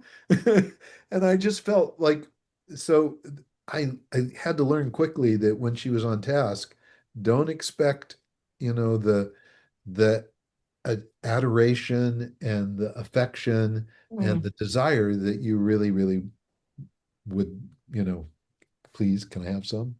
This is really good to know, actually, because I'm thinking of some situations where I'm like, focus on me. Well, and when he is focused on you, babe, you are focused on, I right? guess something's wrong with you. No, he's on task. That's all it is. It's not about you. We have to know as partners, as friends, as people who work with achievers, don't take it personally. I'm on task. And Sean, when you have people working for you, your assistant, show them your list. Let her in on it. And let her know that that like it's important for you to stay on track with the list, but you can be flexible. You just need to ask me if we can make a change, or do you have room to shift this? Will this appointment work here if we move these around? Can we do that? As opposed to, you need to do this, I move this. If she's moving appointments for you, it's like it doesn't quite feel right. Yep. She can mean well, and she means well, but it doesn't feel right. So help her to succeed in really working well with you by appreciating how you work. And by all means, go to geneticenergetics.com and run a profile on your employee. That's a good idea. Yeah. It's a must. Any of you have people working for you? It's the sweetest thing you can do. Brothers, sisters, definitely employees, absolutely partners, for sure. Where do you go? Well, it's the 4 answers or genetic energetics. It'll get you to the same place. And you can click on 2 places, either the products page and it'll go to personal energetic profile, or click on the tab that says membership and it'll drop down and say personal energetic profile. And you can create your own membership. Once it's created, you can run all the profiles you want. Cool. We'll All do right. that. So, are we good with achievers? Yes, we love achievers. Do we not want to upset achievers by throwing them off course? No, we do not. Do we understand them when they're ignoring us? Of course, they're not ignoring us. They're just focused on something else. And do we love it when they're focused on us? Oh, yeah, it's good. But what is the downside to them? The downside is being interrupted, is being thrown off task, because that really it can turn them from happy and energized and creative to no ends, and they can come be distraught and almost depressed sometimes when they're trying to do too much at once and they haven't really organized it well. Dina, if you're trying to do too much at once and you don't have it organized, how's it feel? It's overwhelming. Well, it was like, trying to run one, two businesses and be a single mom.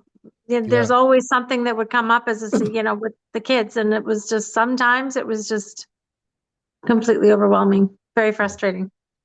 Achiever, husbands of achiever women, if they are like all about the mom being the key point in raising kids, boy, you got to get over that one.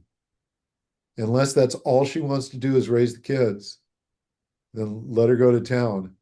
But make sure you get to interject your ideas because she could easily take over that one. But if she's got her own business and things going on, the man needs to understand that you need support and help. Right? If I have an achiever partner, I'm going to do everything in my awareness to help them succeed.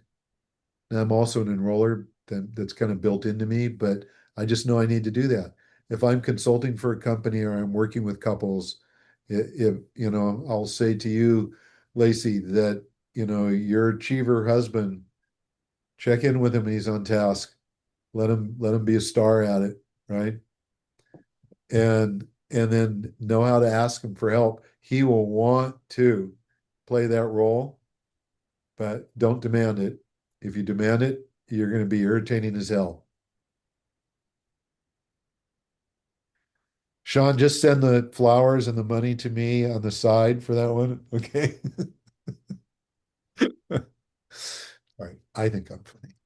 All right. That's the achiever. Engagers. Okay. This is a fun one. This is where, Andre, you showed up at the right time. So engagers, I, I just like it's the only modifier that I say engagers are just really cool. They're really cool. They we call it the shoot, did I just have a It's scotoma? all right. It's all right. Take your time. We're hard to describe. Just take a breather. Take a breather. Gather your thoughts. They have the charisma trait, right? All right. Everybody loves engagers. They do. There's an energy around them where people just love them. They can even be shitheads sometimes and they still like you, right? You can do stuff that like is annoying as hell, and people will still like you because here's what engagers are good at. And first off, let me ask you, engagers, how often do you have people say, I've never told anybody that before? Oh, all the time. Oh, that's the answer right there. All the time. One time I had a room of 200 people and everybody knew their profiles. And and they didn't know anything about them yet. They were all learning. And I said, how many people have had someone say, I've never told anybody about it? And then about half the room raised their hand, right? And and then I said, how many people have had someone say that to you or have had more than two people say that to you? And they'd still raise their hand. And I said, how about two people this week? And a bunch of hands would go down. And then I'd say, how many people literally have everyone tell you that all the time? Anybody you engage with.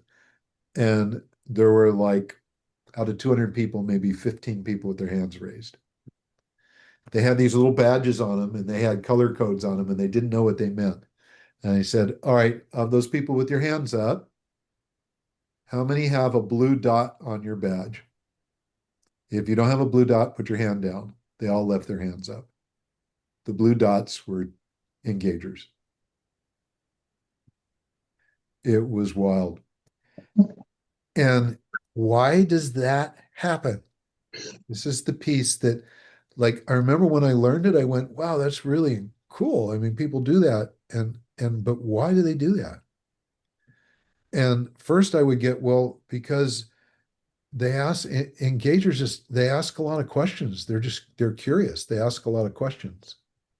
And I went, okay, well, lots of people ask lots of questions. And they went, no, engagers do it differently. They ask a question, but they're not attached to an answer.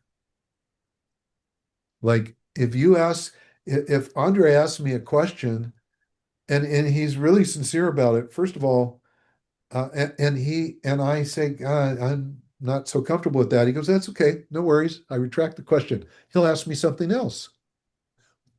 If he's curious, he still wants to know about me. He'll just ask me something else until he finds things that I want to talk about. I know that I get a instant sense energetically that he's not going to judge me. He's not going to come to conclusions, that his inquiry is really pure inquiry. He really just wants to know. He's curious. He was born curious, and more than any other human on the planet, engagers stay curious when the rest of the world starts to conclude and judge.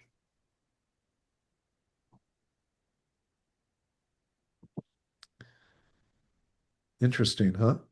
That is so Jolene. She has gotten in trouble with people because they don't understand that she just wants to know more and she's asking questions. It was hilarious on our cruise last summer. It's wild. And it's so amazing.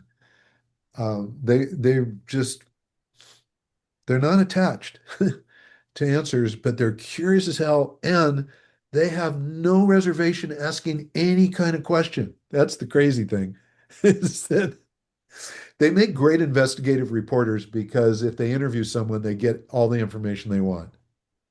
They make great attorneys because they get the truth out of clients. Clients don't even realize, did you kill the person? Of course I did. Oh my God, was I supposed to say that? Right? It's did you steal this? Yeah. And they there's a kind of a sense of safety. I'm not going to say it's trust because I don't like using a blanket word like that, but there's a sense of safety around communicating with engagers. Andre, how's that feel to you? Pretty accurate. Yeah. Anything about it feel a little off, or you're questioning? I'm watching the wheels turning. It's Yeah, fun to no. I was recalling moments recently and otherwise. Like for example, I don't remember why, but Dina drove me home from the retreat, and we just had a conversation. And I don't know, I just found interesting what she had to say, and she kept talking and talking, and I don't know, she really laid it on me. She had like like she was debunking a whole conspiracy at her HOA, and I was like, okay, so we're there now. Like, well, what's going on next? And she just kept sharing. Um, so that happens to me often. Yeah. So I was recalling that another friend just uh, um, I end up friends with people I don't really understand how I became friends with them. We might not really have like much in common, but they just say like, "Hey, show up." Why? I just want you around. But I have like little. I'm thinking like there was a friend that I saw frequently a year ago, like throughout the year, and he was my neighbor, and he would constantly say like, "Hey, do you want to go do this?" Like he would always bring me out to do stuff, and I would show up. At times, most of the time, sometimes I couldn't, I was swamped. But he's leaving Cabo, and I'm thinking like, why was I friends with him? Like I don't, I didn't choose him. I don't like our interests don't align, etc. And it was just like, hey, I guess I just didn't judge him. And he was like, yeah, like I was like, I don't know, the pick. I was like, okay, I have my stuff ready, my group of friends, and I want you there because you're like, I don't know, ketchup, or like you go well with anything. I don't know how to say it. But I was just That's thinking about that. go well with anything is really interesting statement. Yeah, I don't So know. it's the charisma trait. And here's Yeah. the crazy thing. I remember when I first learned this, I was sharing it with a good friend of mine and his wife. and he's an engager. And I'm describing it. And I said, people just love you. They really just like you. And he's kind of a cantankerous kind of guy, but in a nice way. And and he goes, "Oh, that's not so true." And his wife goes, "Are you serious? We go to the grocery store and there are 5 women following you up an aisle with their shopping carts, just following you around the store like they need to know who you are." And he's going, "What? What? No." And it's just that people just they have a sense that I should know that person. And they want to know you. Now, here's the interesting thing. You go, well, what's the downside to all this? I mean, it sounds great. Everybody loves us. We do curiosity more purely than most humans on the planet. We're still human. We can make, crazy assumptions and conclusions and judgments occasionally, but far fewer than others. So what's the downside? Here's the downside. And it came out one day when I was interviewing someone and I told them they were an engager, and they go, "But I'm an introvert. I'm such an introvert." And I go, "Well, what does that look like?" And she goes, "Well, I go to parties and I just, I don't want to engage with people. I just kind of stand around." What she said, "What do you do?" Well, I stand around kind of the perimeter. I might like find a wall to lean against. And I went, "Okay, so then what happens?" She says, "People come up and talk to me." She says, "People still come up and talk to me." And I said, "Do you see them doing that with everybody?" "No, they just come up to me." And I'm sitting there like, almost like I don't even want to talk to anybody, or I'm just watching. And I go, "Okay, well, if you're watching, that means that you're curious." And they're like, I want this person to watch me. And then they'll start a conversation and people, they don't realize it. They just keep talking because they feel safe. Now, if you need information, it's really fascinating because, like, if you're a journalist, you can get information out of anybody. I've watched an engager go into a closed corporation. Closed corporations are not allowed to divulge their books. That's why they're called closed corporations. It's part of their charter. You don't show EBITDA, your bottom line, to anybody except for inside the corporation. And I've watched someone go into an executive meeting and go, "So what's your bottom line?"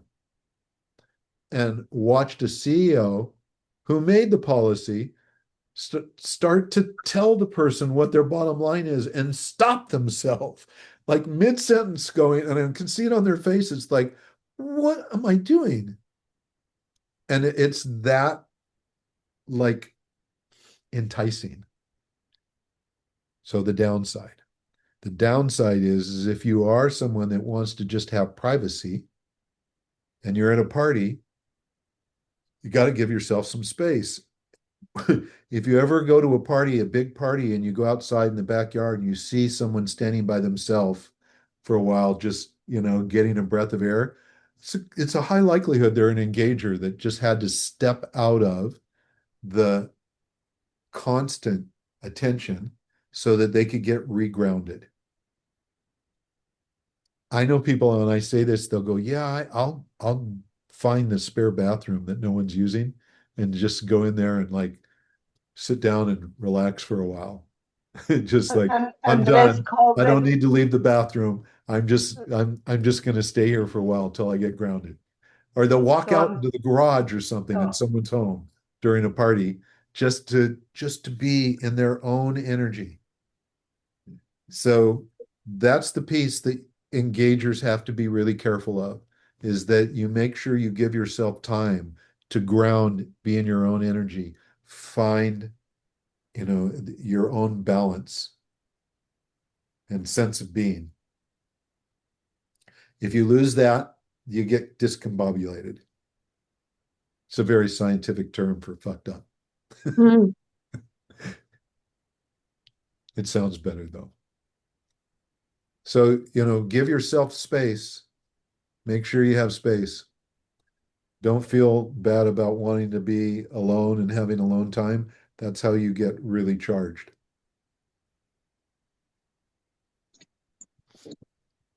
Jolene, Dina, Andre, how do we do? Yeah, it's a really cool modifier. It really is. Mm. Everybody loves you. I don't know if Andres is aware of it, but he does that often. Like we're having a family party Yeah, a lot. or any kind of gathering, and then all of a sudden he disappears. No, no, yeah, and I'm fully aware. Fully aware. And It's a he goes, choice. it's just It, social distancing, he says. yeah, yeah, yeah. Yeah. Isn't It's that funny. wild? Yep. And you kind of wonder, like those people that, that don't know what's going on, go, where'd you go? Where'd you disappear to? Where'd you go? And you go, oh, I just needed a breath, fresh air or something. But if you know they're engagers, it's like, dude, go for it. Get your space, get the space you need. Because we want you in your full expression. So, question, Yeah. because I'm a protector and an engager, would this looks like it could be a place with that confusion that it's going back into my own balance and my own energy, that with the combination of engager and protector. Yeah, it's an interesting combination. I don't see it that often. Um, say more. Let's what are you sensing? Well, it was like when you were talking about the spiral, about the protector, getting caught in the energy. Mhm. And then being an engager too, it's so easy to fall into that Mm. space. Right. And then when you said what the downside was, I can see that I wasn't alone very often. So it was, and I didn't know to just recenter on my energy. So that could create the confusion about whether or not you get caught inside of two energies. Yeah, that's great. That's great. That's a really good observation. And it would have an impact. Okay. It definitely would have an impact. Now imagine you just described the protector and the engager. Imagine someone who is a protector, a perfectionist, achiever, and an engager. And you put I have there are people that have that. They're a very, very, very small group. It's like 1/10 of 1% of the population. Might be even smaller than that. It's so small, I don't know that we can even gauge it. But now they've got all of these things that are very real for them. Any one of them has strong attributes by itself, but when they kind of impose on another or impact another, they have these moments of going. What they end up doing is they literally, in the space of a conversation, will transition through the different character traits, the different modifiers. And if you're a friend watching it, you can go, I, I, I, I'm not sure where that conversation just went, but it was really interesting. And you have to help kind of wrangle them in sometimes. So two modifiers is plenty, in my opinion. Three becomes a workout. Four is a lot of work. It's a lot of work. All right. Ready for emulators? We're going to finish off the day with our emulators.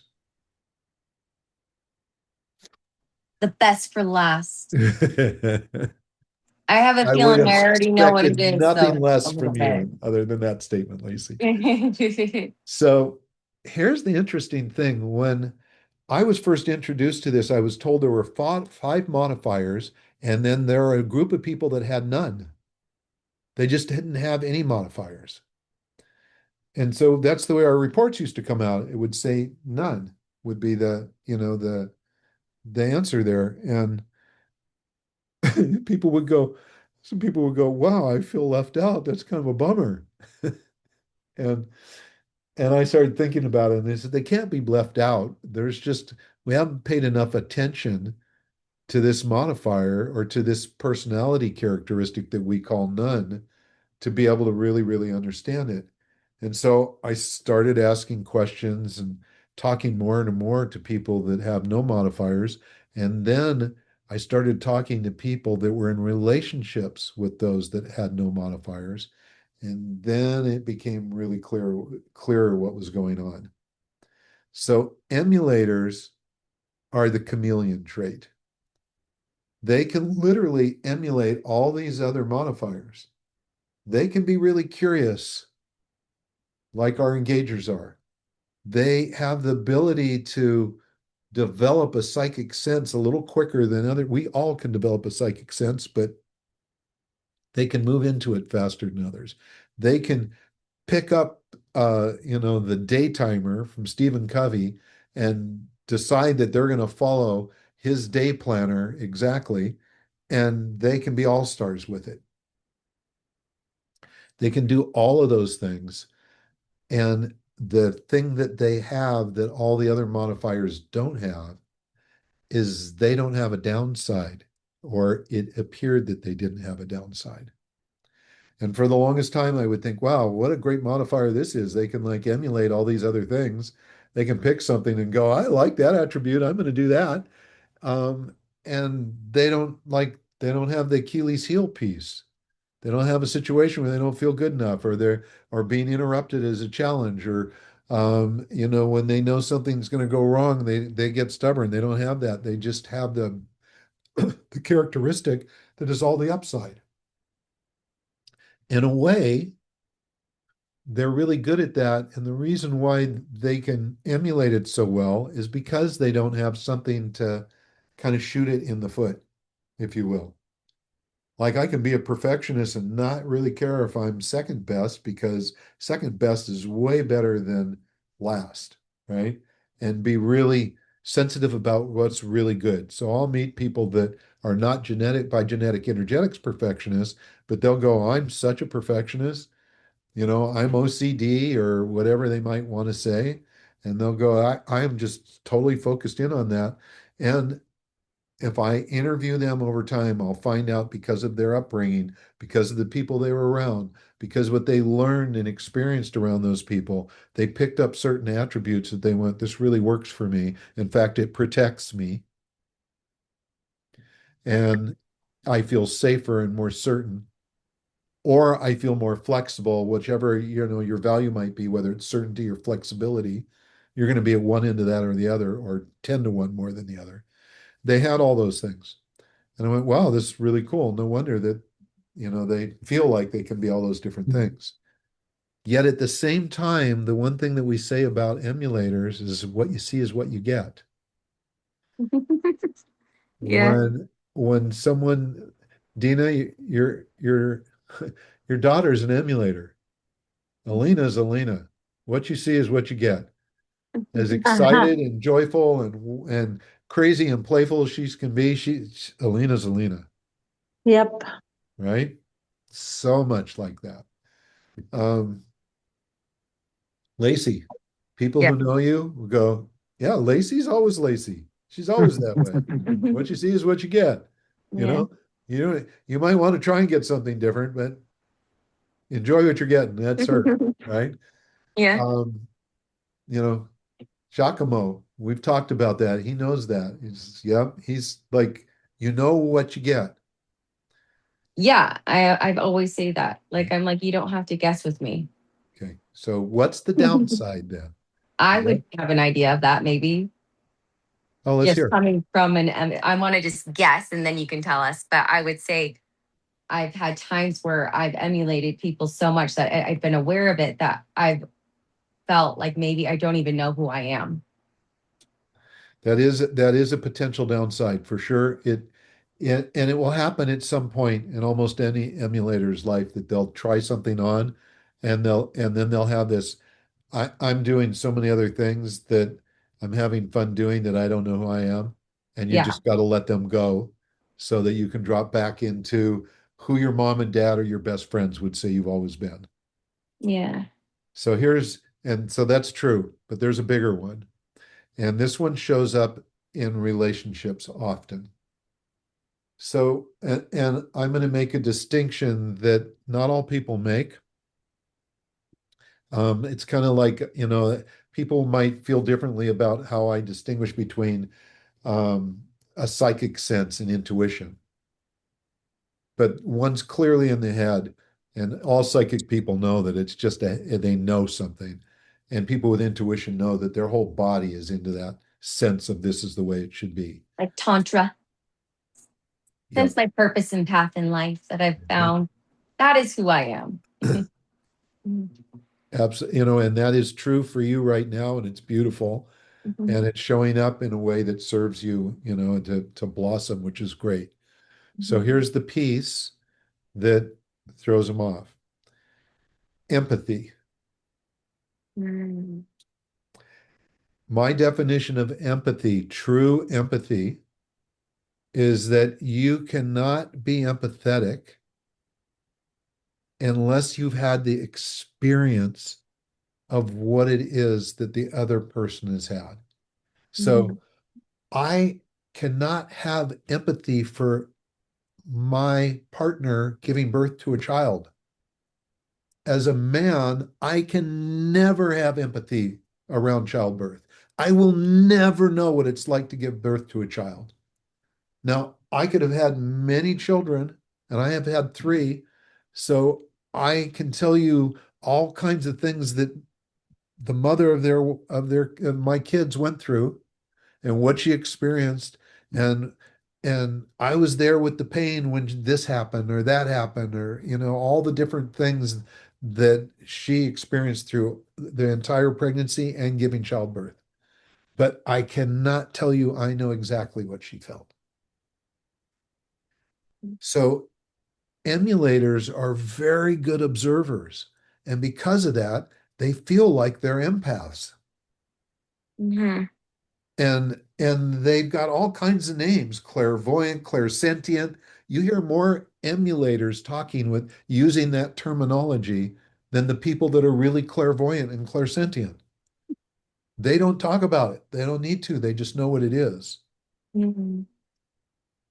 So they're great observers, but they don't actually know deep inside what exactly the other person is experiencing.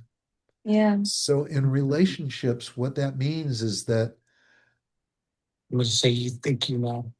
you think you know, and you want to know, you really want to know, and you want to understand, but you don't totally. And Mhm. so when an emulator, okay, I'm a perfectionist, and I might be a really fun perfectionist, and I'll have my partner go, let's go to this party. And Mhm. I'm going, oh man, I just don't feel like it. You know, and it's because it's a party of people where I don't feel like I know them very well, and I certainly don't feel like I have anything to contribute. So I just, you know, I'd rather stay home and read a book, watch a movie. And my partner goes, oh my God, you are so fun at parties. You got to come. We want you there. And what I really want them to say to me is, if that's what you're feeling, I totally embrace it. That's cool. I want you to know we love you there and you're invited. But if you're feeling like tonight is a night to stay home, not ride them and try and force them to do something they don't want to do. Mhm. Because an emulator will do that, thinking that only seeing the upside of their personality and not being aware that they have this other piece that just wants privacy. An emulator with an engager. Oh my God, everybody loves you. Everybody's always telling you so much stuff. You love to ask questions. Why are you disappearing? Doesn't make any sense. Why would you like go hang out in the bathroom for an hour? I thought you left the party. We came together. I didn't know where you went. Right? Mhm. Instead of being able to go say to them that, you know, I just needed to get grounded. I needed to find myself. They would not have a clue what the engager really needs because it does not happen to them. Yeah. But they can go and you can tell them and they go, oh, thanks for telling me. I honor that in you. Mhm. I don't understand it. I Mhm. really don't understand it. I can't even imagine it. But now that you tell me, I can see what you're doing. I can honor that. And now they think that they're empathic because they're friends out on the lawn and they go, I know what they're doing, right? They do not like my assessment. Emulators usually do not like my assessment. They No, just I don't. think I'm like thinking through like a lot of things and it makes a lot of sense. You know, Yes, it does. you study tantra, you Yeah. experience tantra. Like be in my body. Well, that was where the intuition, like I feel everything in my body. Like I feel embodiment, but I also am very aware that like a lot of my life path too is being a mirror. And I don't know if that comes through as an emulator, but even just like in my numerology and things like that, and being a twin, I'm a life path 11 as well, and I'm a twin. And so I have this mirror effect for people that I like reflect back to them what, and a lot of the times, like What's your it's human not, design, Lacey? it's not great. My human design is, I don't know. I know my power's in my sacral center. I can't remember everything else. I just know that like a little bit about my life path and It'd my be interesting to numerology. find out if Oh you're a wait, no, I'm a reflector. manifestor generator. Okay, alrighty. Yeah. So, I mean, here's an example for you. Okay. Remember, we were going through the sexual response types, Yeah. and your physical sexual response type, Hmm. massively embodied, Yeah. right? And moving sexual energy inside you and learning how to do it is like liberating. Yeah. And it feels like a Kundalini awakening whenever you do it, Yeah. right? A mental emotional person is living Kundalini awakenings. Mm. It's happening constantly. And when you know that, you can teach differently to them, right? And so learning about it allows you to be better at your tantra teachings. But will you ever know exactly what it's like for a mental emotional person?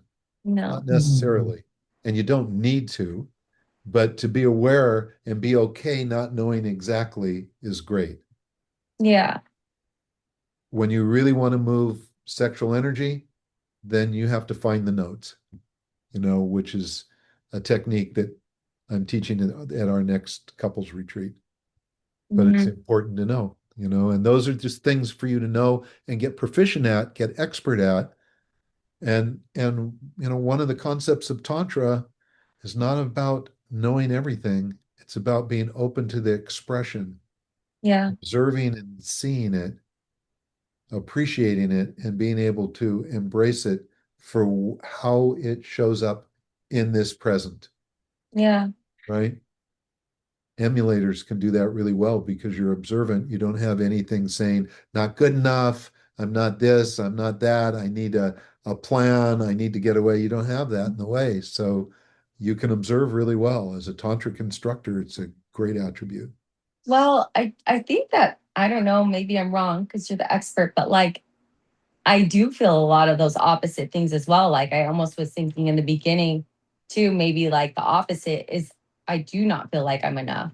And I sometimes like I felt like when empathy, and I don't know if this is empathy, but like with my twin brother, like I felt like I thought I was a very empathic person because like if Logan got hurt, I got hurt. Or like one time I started having like some issues happening like with my body. And like the next day my sister called me and told me she was in like the ER having an issue like in the same place or just like kind of things like that. So that's not So empathy. That's not empathy, but it yeah, is an energetic connection. Okay. yeah, I mean, there's a whole nother world out there that I don't speak to as expertly as a lot of people do. I don't wouldn't even say I get even expert level yeah, that can talk about the frequencies and vibrations that have us connected as a whole. yeah, As yeah. Tim Freak talks about us as being individuals, Mhm. that we're individuals and we're also unified. We're all Right. in one. We're Right? sovereign, but we're also We're connected. all connected Hmm. in one way or another. Yeah, So, I make this distinction here inside this so that when we're with people and we're going, you don't seem to be able to hear me. You don't understand. I really just I'm feeling this way. And they're going, and they go, I heard your feelings. I heard you. I hear you, Mhm. you know, and I hear Mhm. you from an emulator means I acknowledge them, but Mhm. you may not actually know deep inside what they're feeling. What about life experience though? Because I feel like If with you've my had the past, experience, right? Yeah, Like because if I've you've had the been through like experience, those dark it's a nights of different the story. soul. we talked about that. Yeah. Okay. Yeah. Yeah. You know, look at, if I've never broken So my I'm like arm, fascinated about this. Like I'm gonna be on like a rabbit hole tonight now. yeah, if I've never broken my arm and I've never had my hand in a or my arm in a cast, Right. you know, and a friend of mine breaks their arm and I go, whoa, that's a bummer. And he tries to explain to me what it feels like. He can't really do it very well. It's hard to explain the exact Yeah. experiences. I won't know, but I'll tell you what, if I had broke my arm Mm. and they had broke their arm, we could just sit and have a conversation. Oh, are you getting that tingly part, like feeling it through the femur? Is that happening to you? And you know, does it itch inside? Have you had that part happen yet? Oh yeah, God, that was terrible. It's like now you're just So all into the same experience. I You have know? a question then. So like when something that's come up for me is when I watch people, like if I like in processes, I've watched people do like when I can like someone's tickling someone's back. Uh-huh. I'll look at them and I'll get chills down my back too because I can feel it. Because someone's done Like, that to you. but like I could sit there and I'll be like when we practice like massages or things like that, even I'm just like my body starts tingling. Like I feel the sensations in my body as well. So So what what do would you you think say it that is? was? What do you think it is? Um, I don't know. I just think it's just because I thought maybe because I'm just like embodied, like it because I feel the sensations. Like when I talk to people, like one time this one woman at a party, and this is after my past, was just kind of telling me a little bit about her life. And I had the vibration running down from my head all the way down the right side of my body on one side. And after what she shared, I was like, I don't know. Like I just kind of shared what was coming through to me in that moment. I'd never done anything like that before. And it was like completely right on. You know, and a lot of it also obviously had to do with being in her masculine and whatnot. But it was interesting because ever since I've started doing Tantra, I've noticed that I'll get chills and vibrations. I don't get full body chills anymore. And I've actually lately, this past week, been thinking about it specifically because I'm like, I wonder, I've been questioning whether or not I've actually had full body chills ever now because I'm so in tune with my body that when I talk to people and they share certain things with me, I only feel the vibration in certain parts of my body. It's never been full body anymore. So that's what's been really unique about stepping into my gifts and cultivating them more. Because it's made me aware, like sometimes I'll just get it on my crown, or I'll be talking to someone and then like I'll just start channeling. Like when I'm in my tantra events, a lot of the times I've noticed because they've been videoed, I'll like watch things back and I won't really remember a lot of what I said. Or people will bring up stuff that things that I had said, and I'll be like, oh my gosh, like because I feel like I'm channeling. But the first time I actually, and I noticed that I was channeling at these events in a sense because of the event that happened in Cabo. And I told this to Andrea. So I was like, gosh, it felt like for the first time it felt scripted. It didn't flow through me for the first time. But I knew that was exactly what was supposed to come up for me in that container because all of my fears and shadows kind of were coming up for me that I was working through at that retreat. Mhm. But it's been really interesting to just really feel into that because I've always felt like I've been a very feeling person, but I also believe that, empathy is kind of like getting into the whole with them at the same time. And that's not necessarily what you want to do, right? So I don't know. So I don't have I'm going to just be really transparent with you. I don't have the full answer to the question you're asking. Yeah. You know, I went 16 years with this science thinking, or went almost 6 or 7 years with this science thinking there were no modifiers. And then realizing that, you know, there was this emulator piece and thinking it all had a total upside. And then I started hearing and talking to people that felt like their emulator really didn't see them when they needed it the most. They got Yeah. close, but there was like a cutoff point and they were feeling like they weren't totally heard. And I went, what is that really? And and I also have this belief that I don't think we channel. I think we have all the information we ever need inside us, and something allows it to open up and express itself. I love that. And Sweet. it's in there, right? And it's not a download. I don't think it's a download. I don't think it's channeling. I would call it an upload, if anything I else. love that. That, something has been in the way for us knowing this, and now it's time that it gets out of the way and it rushes in as an awareness or a new song Activated. or something. Yeah, it's like you keep pulling little, stones out of the wall until water's really coming through and you have a full shower, right? Yeah. Um, I really believe that that's more about how we learn and express and expand. And that kind of says, well, then we should all be able to know everything about everything or everyone about everything. But then I just back off and go, but how is this happening in relationship? And so I'll tell you that the work I'm doing is just to see how it shows up in relationship around emulators so that I can support people to understand each other better and also understand when people don't understand them as well as we'd like them to. Yeah. And I will continue to unpack this. So you're asking really good questions. I mean, you can talk to someone like Amy who will, work with someone and have a sense of what they're going in and help them find entities and all those kind of things. She doesn't know the entity, Yeah. yet she helps release it. I don't Yeah. know how to find entities like she does, but I certainly have felt, I've called her up when I'm saying there is something going on inside me. I never would have called it an entity before because I didn't know better. Maybe I still don't. But I've seen what you do. Can we see if you can clear whatever I think is causing me to be in a rut right now or wherever I am? And she'll go, sure. And half hour later, she's going, how do you feel? And I went, it's gone. I have no clue how she does that. Yeah. Yet at the same time, I've had situations, Lacey, where I absolutely know what's going on inside someone better than they know. Yeah. And is that the psychic sense? I don't know. As an emulator, are you exercising your psychic abilities? And that's what you're picking up? And it shows up and validates itself by chills up your back? I Mhm. don't know for sure. Yeah. But I do know that there's just this piece that is important to be aware of at this stage.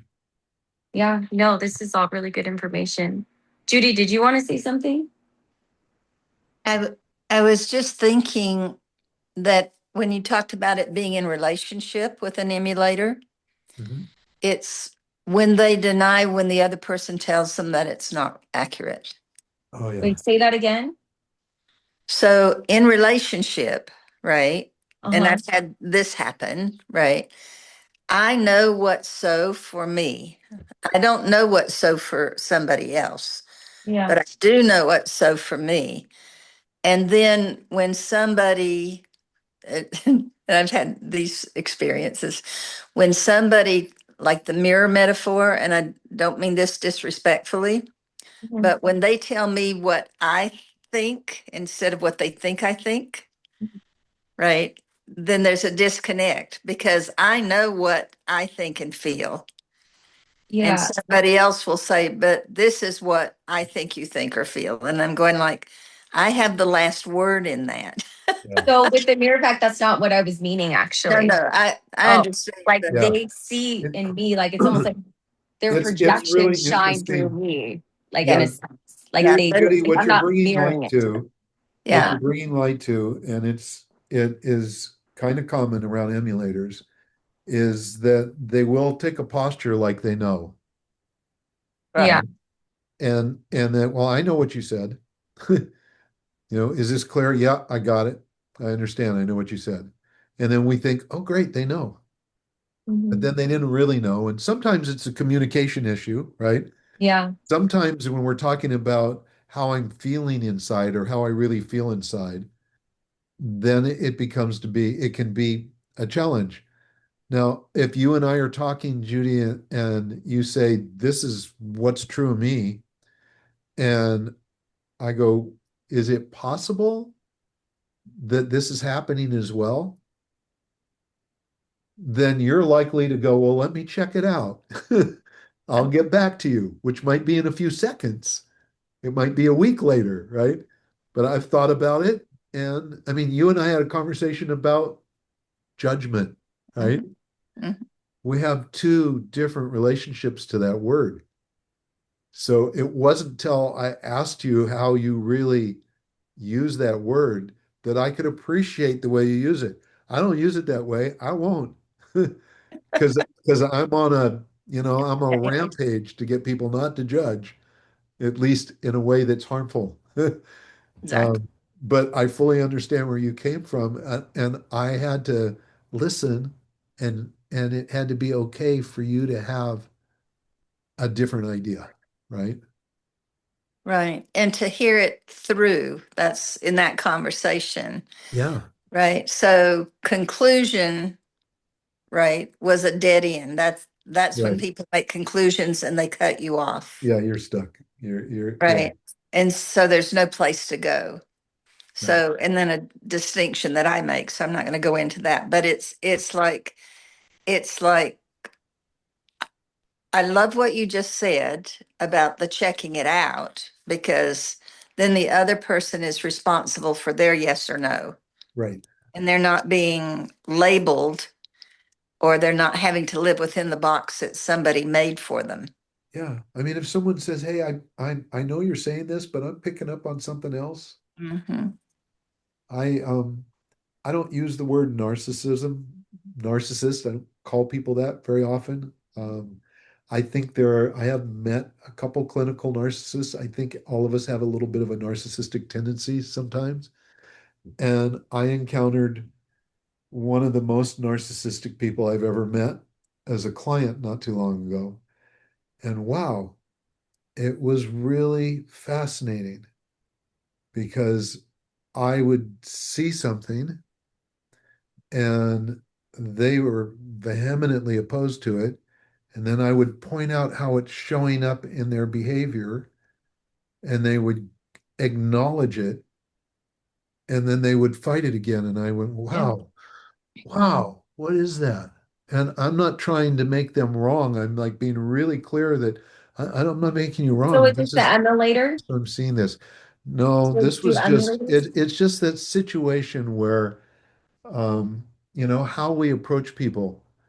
And most of the time, because my psychic ability works really well when I'm working with clients. It's the most joy I get is some of the things that I help them discover. So I have to figure out a way to ask them questions to reveal what I think is there. Mhm. Um, and occasionally they'll be stuck someplace and I'll go, can I like get your permission to perhaps show you another or suggest another way that this might be looked at? And they'll go, okay. And then I'll go, when you're talking, what I think I'm really hearing you say is this, and I think it's related to this experience you've told me about. And they'll go, fuck, I don't know how you put that together, but I'm so glad you did. Right. And so but I had to get permission. Mhm. And there was a good chance, by the way, that what I said, they would go, no, actually, I don't think that's right. And the biggest lesson, and then I kind of can close things tonight on this one. The I biggest think Jen lesson. wanted to say, ask something too. Her hand was raised. Oh, Jan, I'm sorry. Yeah, chime in, darling. Where'd you go? Yeah, I had a question because you said that when an emulator doesn't have those wounds, so like the not enough. And Judy and I've been playing with this a lot because I am an emulator. And as a kid, I went to lots of different schools and I chameleated every time I was at a new place. I got new groups of friends, different friends. Like Did you I say was different people. chameleated? I did. It's a new word. word. And so I did that. And then, but as an adult now, I have these, and I had them as a kid too, the not enough feeling. Is it because I'm just trying to be like everybody else?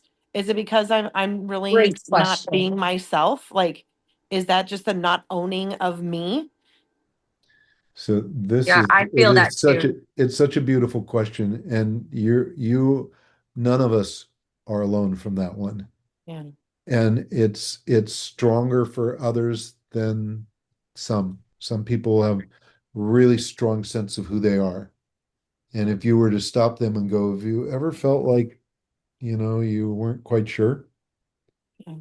And I've only met a couple people that said, no, I've been certain forever. And then I turn around and ask them, tell me about your childhood. I gotta know. I gotta know how you were raised. And when they describe how they're raised, I'm going, oh my God, that should be a book. This is how all children should be raised, right? So we're conditioned into so many different scenarios. We're conditioned from an early age with to judge and conclude. And the only people that get to adulthood without getting stuck in that are engagers. And they get trapped in it too because the rest of society is doing it around them and sometimes they're pulled in. Would you engagers agree with that? Yeah. Yeah. I never could understand why people thought they could be conditioned. Yeah. But Yeah. for the most part, it's just the natural curiosity. If any of us have someone to emulate and learn from, it's the natural curiosity of an engager. Could I ask one It last would change, question? it would change the whole world Like, overnight. So Jen, but coming back to your comment, the world we're in right now does better at disrupting us than it does aligning us and grounding us, Mhm. right? mm, And so it really takes, I believe, exercises and disciplines that give us an opportunity to get grounded with who we are, whether it's meditation or it's a long shower or it's sitting at the edge of the water or if your feet in the grass or a really good nap, whatever it might be, we need to create space for that for ourselves because it's on the fringes of those experiences that we're encountering the truest self, mhm. right? And there's just lots to learn there because the rest of the world is just is messy. Amy calls us glorious and messy. I think that the world can be extremely disruptive, and so it takes extra diligence right now Thank to find a place where we feel comfortable with ourselves. It's like sovereignty to me is a great word. Demanded sovereignty is not sovereignty, So right? Or claiming sovereignty is not sovereignty, but it's close. You're on your way. The I do have moment a you don't question have though. to claim it and you know yourself as a sovereign person, now you got it. Yeah. So one last like question, it kind of just like came off of what Judy had said earlier is like for me in life, like Sean's really into politics and things like that. And a lot of people are into religion. And for me, I've just never been into it because I truly believe that everyone's truth is their truth and their beliefs reflect the reality. So I just never argue or even get into conversations with people because I just know that to be true, that their truth is their truth. So would that be like the opposite?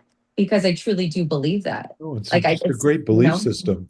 yeah, Guys, genetic energetics is one of many ways for us to understand ourselves. yeah. I call it divine because to me it's the closest thing that identifies how we were born and what is the source code underneath everything that's going on. And the further we get away from it, the more complicated things get. So it simplifies and empowers me. Simplifies situations that otherwise would be like hard to get away, hard to get out of. It gives me, the ability to really appreciate inquiry, understanding how it really works. And I get to go back. I call it the Human Remembering Project. I Mhm, get to go back to my divine origin. mhm. And my divine origin has a blood type. It has a energetic DNA to it. And I get to look at that and go, okay, this is what I started with, and I can access it anytime I want. And I'm noticing if I'm not aware of it and I'm out of alignment with it, that things get really bumpy. There's lots of topes, Yeah. right? One of the things that I would speak into this, thank you so much, is with sovereignty, what I'm learning tonight, right, with going through the modifiers, right, is that the part that you told um, about being able to go back and reset your own energy, right? It's like getting caught when you said the disruption. Sovereignty is actually knowing the way back to you and in that human divine remembering, right? When I actually take the time to represence myself, then I can be respectful to everybody else, Yeah. right? What? And learning just even the past couple of weeks with some stuff I've been doing, I found out how disrespectful I was. Because you have to find out how dish you are before you can actually reset in my world, right? So but it was in this class that I'm in, and it was like respecting another's reality. And I realized that I was disrespectful to other people's realities in certain areas, which is the beginning of wisdom, right? And so inside of that, what I learned for myself is that it was about time and space. It was about like I could be respectful moment to moment, but if it crossed a large length of time, right, then it was a whole nother platform, which I haven't unpacked yet, but it's going to be really fun to unpack. So, and that's the sovereignty of being able to be with somebody or with a circumstance or, right, and not lose my integrity, not that integrity, but my integrity of my energy and my beingness inside of that disruption, if that makes sense. It does. It's Yeah. really beautiful. Thank you for that. Yeah. I feel like I don't even know who I am anymore, though. That's Like okay. now I'm like So, really so confused about here, who I am. And I haven't known who I was like my whole life. And I thought that when I went through my divorce and I lost my kids, I finally found my identity for the first time when I wasn't a twin or I wasn't born and bred to be a mom. But I'm like sitting here thinking, like, am I even in the right job? Like, do I even know who I am? Like, is my path and purpose not this? Like, I feel so lost. well, so here's a question for you. How important is it for you to know exactly who you are? It's I mean, not do you have, important for me is to it to, know. to It's important like, for me to to, feel, I guess. And right now I'm okay. just feeling confused. Hmm. Well, that goes back. So I'll speak into that. That goes back to exactly what I said, Lacey, Yeah. right? Is that learning how to step back into your own remembrance and your own energy, Yeah. right? Because given what we just learned about emulators, right? Yeah. It's kind of like finding you amidst the feelings. Yeah. So you have your true north with yourself. Yeah. I guess I just feel lost now. Sorry, Larry. I Yeah, am a but very sensitive but person. Lacey, stop. You're not lost. Just touch Sean for a minute. You're not lost. You're not lost with any of us. I don't know anymore. I Yes, you don't know. do. Yes, you do. Just stop for a minute. You know, because you can get lost. That's the confusion I was talking about. You know, I could get lost in the confusion, and I learned not to go there. That's why I said stop. Right? You can stop yourself from going down that path, or you can go down that path, whichever you choose.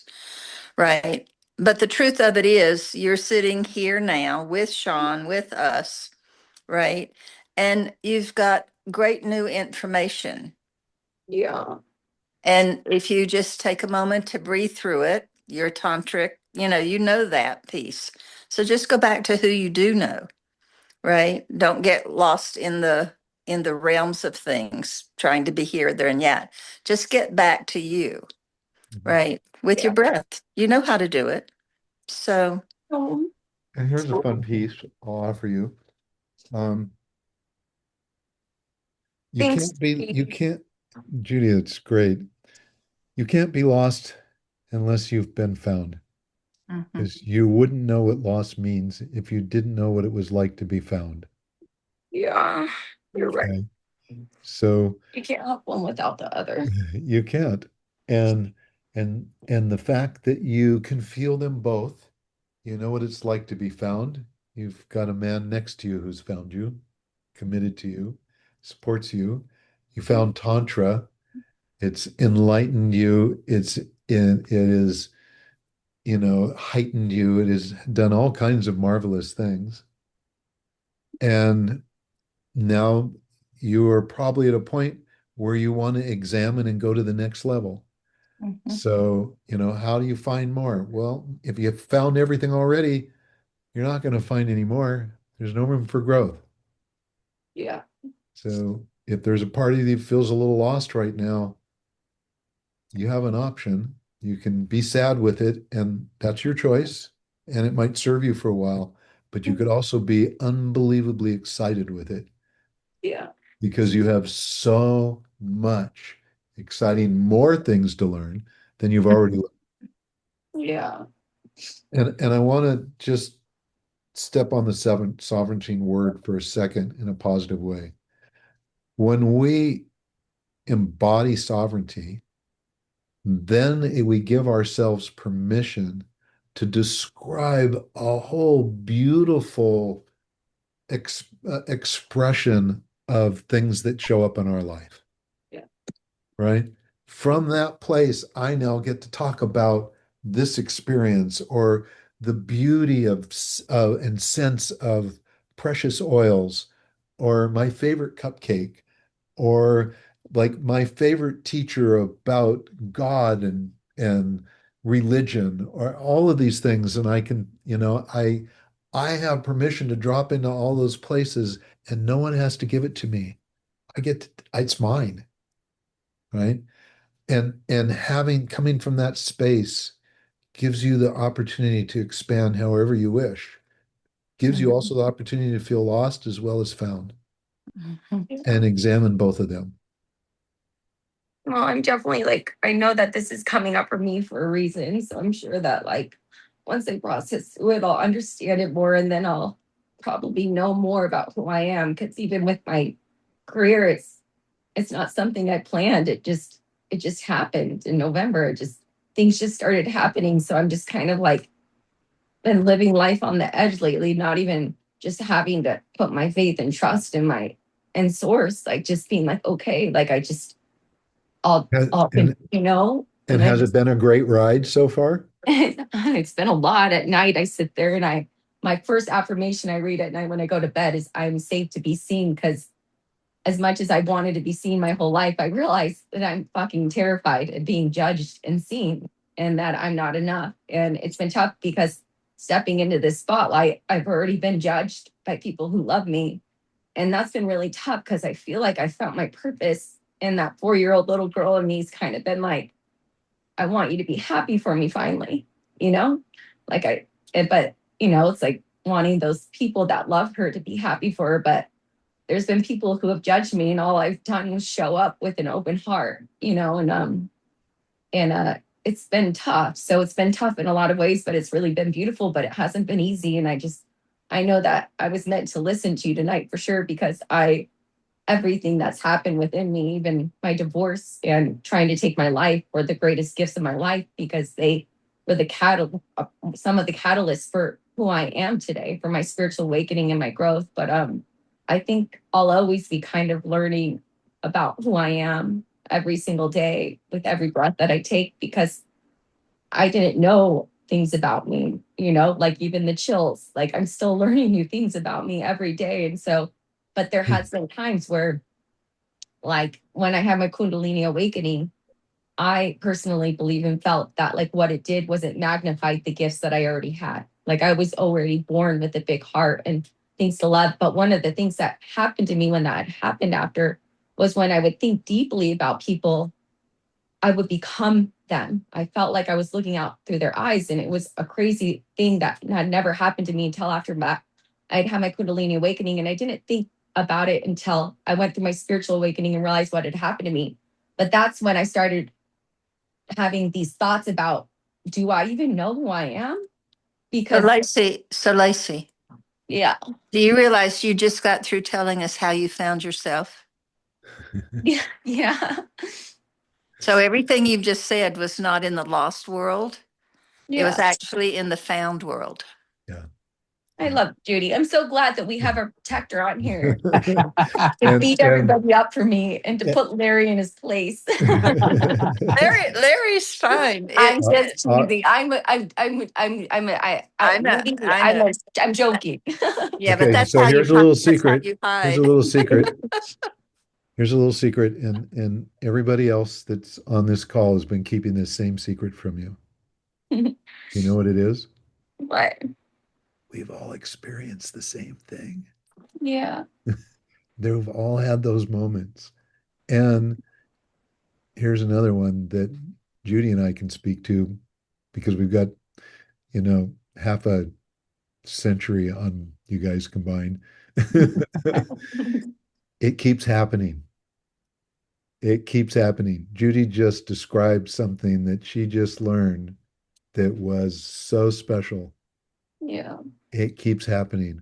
What a great thing these human bodies are. What yeah. a divine, beautiful thing an expression we get to have. It's a I game. want to It's close things up. before you do, right? It's a game of hide and seek we play with ourselves.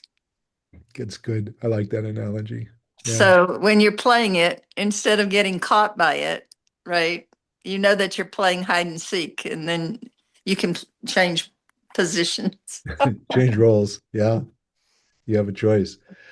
Okay, so let's go around and everybody share just one thing that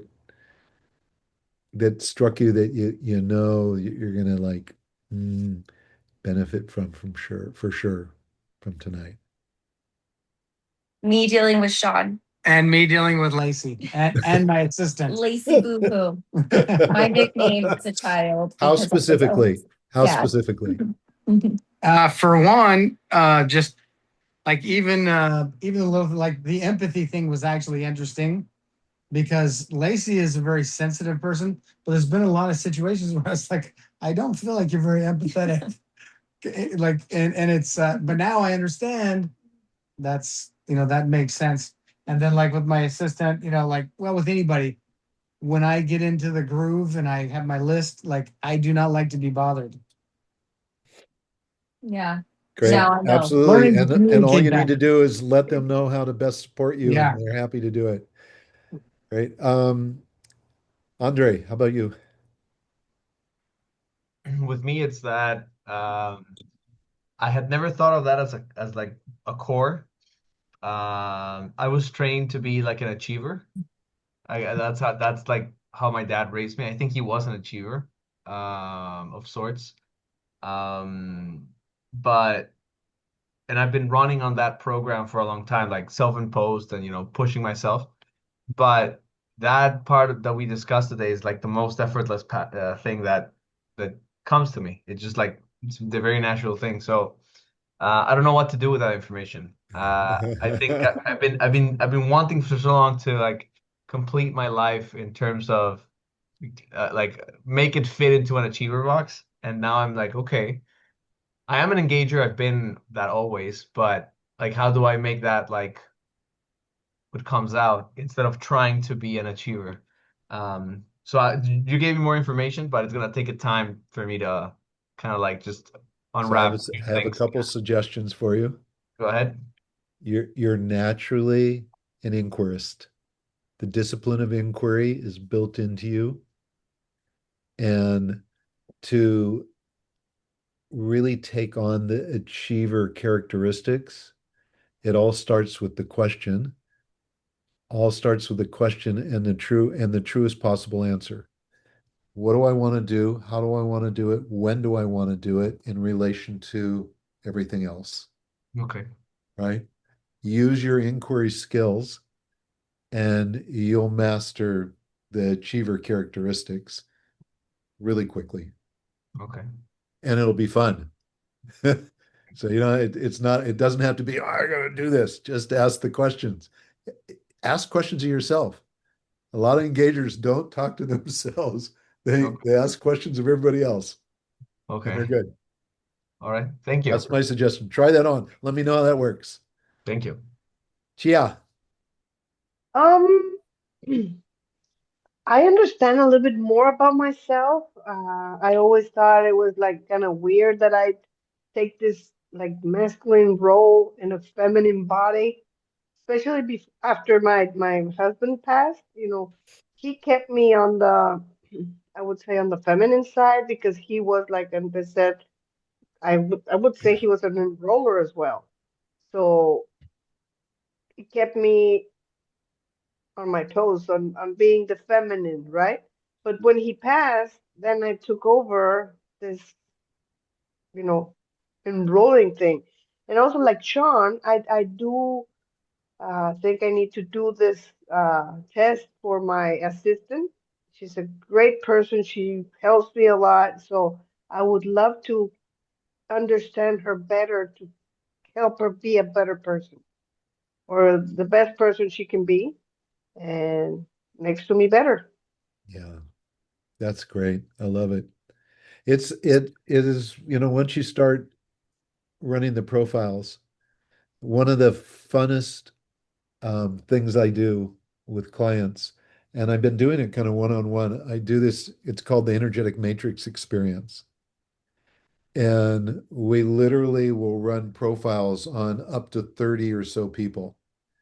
We'll do mother, father, sister, brother, son, children, cousins, best friends, ex-husbands, people we work with that are close to us, but really those people that we've had close experiences with in our life.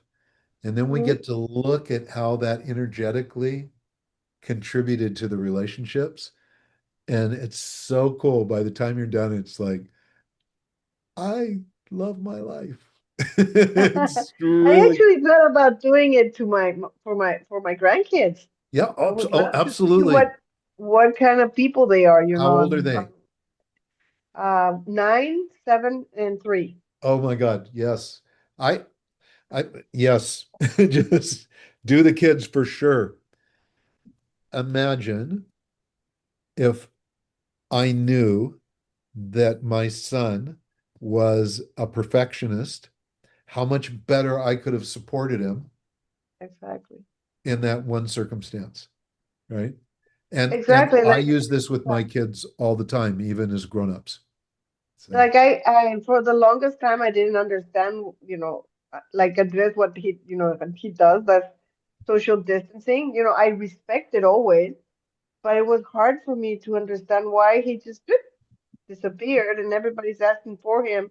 And then he shows back again and he's in love, everybody loves him and he's making everybody laugh and then they miss him and they notice he's not there. So I didn't understand, but with yeah, other awesome. stuff I do understand better and this just completes my understanding. Yay. Yay. Jen, how about you? Thank you, Jen. Thank you.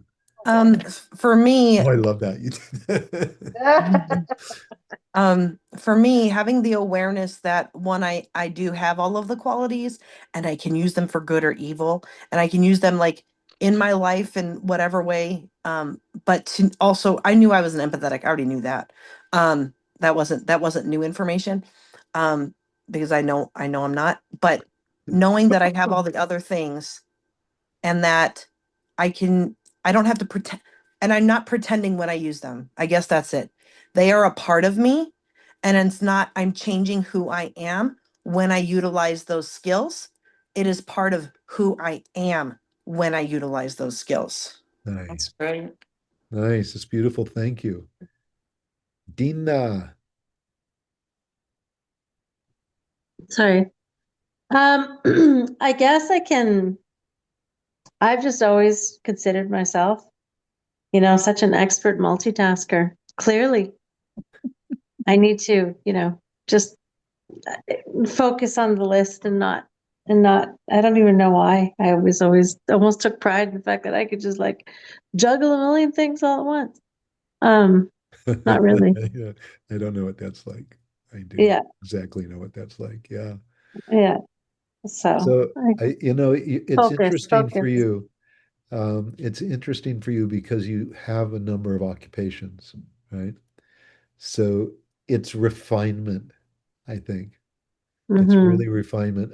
I think you're going to Focus. discover also that there are some things that you naturally sequence. Kind of like you described putting the baked good into the oven gives me 30 minutes to do this task, right? And it seems like multitasking, but you literally have sequenced things so that they all fit. Mm-hmm. And then when you look at it like that, you go, "Oh, I'm actually really good at like, you know, putting these puzzles together Well, as it's like opposed to the list doing." thing for me. If I don't have a list, if I don't have something I can focus on that I can prioritize, I love having a little box that I can freaking tick off. Yeah. When I can tick off the box, sometimes when I make the list, I will actually already write in things I've already done that day so that I can look at it and go, "Ah," and I Yeah, will that's why prioritize them. they I say will put make the them list in the night order before. as I did them. So I'm like, yes, I did Yeah, it. It's that's very great. satisfying. I've done the same thing. It's like I like task myself, write the list tonight. I said, no, if I write it in the morning, then I've got a few things that I can check off right away. Mm-hmm, mm-hmm, mm-hmm. That's great. That's beautiful. Thank you. Mhm. Jolene. Well, I have a question, and I mean, there's so many things that I heard that I went, oh, and I do that. Oh, and I do that. So I hear and understand there's some that are just our core, but do we not pick up and emulate a lot of the other pieces here? This is, coming back to what I was talking to Lacey about. I do believe that the more aware we become, the more space that we give ourselves to experience things outside of ourselves, I think we naturally are. I think we're curious by nature, right? And when we drop into curiosity, when we embrace our child's mind, then we're going to go, ooh, let me try that. And we pay closer attention to things. We allow the reality of what they are to become our own and try them on. I think it's part of how we grow. So, there is, I think that's going on a lot of the time. Now, if you compare yourself to someone that is real hardcore, this is the way I am, this is the way I do things, I don't do them any other way. It's like, do you even spend time around people like that? Do I? Any? No, No, no, you do any don't. of Because us? you go, ah. Yeah, I mean, it's like there's a point where you go, "Ooh, okay, too stiff for me." Because Right. things that are really stiff break, right? Hmm. When we're looking at a lot of different things and we have the ability to be flexible and understanding and aware, then we don't have huge breakdowns. We have huge revelations. And Hmm. you know, that's a big difference. Okay. Well, with that, the thing that I saw with being the perfectionist and the engager, I don't allow myself as to be the curious perfectionist. So I loved your, what did you say, that the near perfect is a better place to be, Yeah, leaving room. for But perfectionists, yeah, it is for sure. yeah, and the other piece there was, I'm finding an interesting, the one thing that really stuck with me, and I was trying to figure out some things that I'm doing. It's the value. If I'm not feeling that I'm giving there's, it's more about giving value. Adding value. Yeah, adding the value. Um, Not feeling valued, it's adding the value. Right, right. So that was really, That's what helps us by adding value is what makes us feel valuable, right? yeah. So, but that's our way of doing that is not like I'm just going to focus in on myself. We really want to make sure we're contributing and adding value to every situation we're in. It's kind of our litmus test. If I can add value, I'm significant. Hmm. But it's beautiful how perfectionists do that. And usually in a multitude of ways beyond how most people can imagine. How do you know how to do all those things? Right? Yeah, Does that so make sense? yeah, it is. And then but the engager piece is like, Yeah. huh, Yeah. um Now you have not curious with myself. Yeah. and you're a truth seeker. So you're like it's like your body's going, ask me, check in with me, check in with me. And And I'm not. Yeah. So that's really interesting. But because I I get yeah, it. and I like where you said before, the knowing to not question myself because I do know. Like with the dog, just to use that, I chose, I knew not to go to a veterinarian, and people are like, there's dog chiropractors.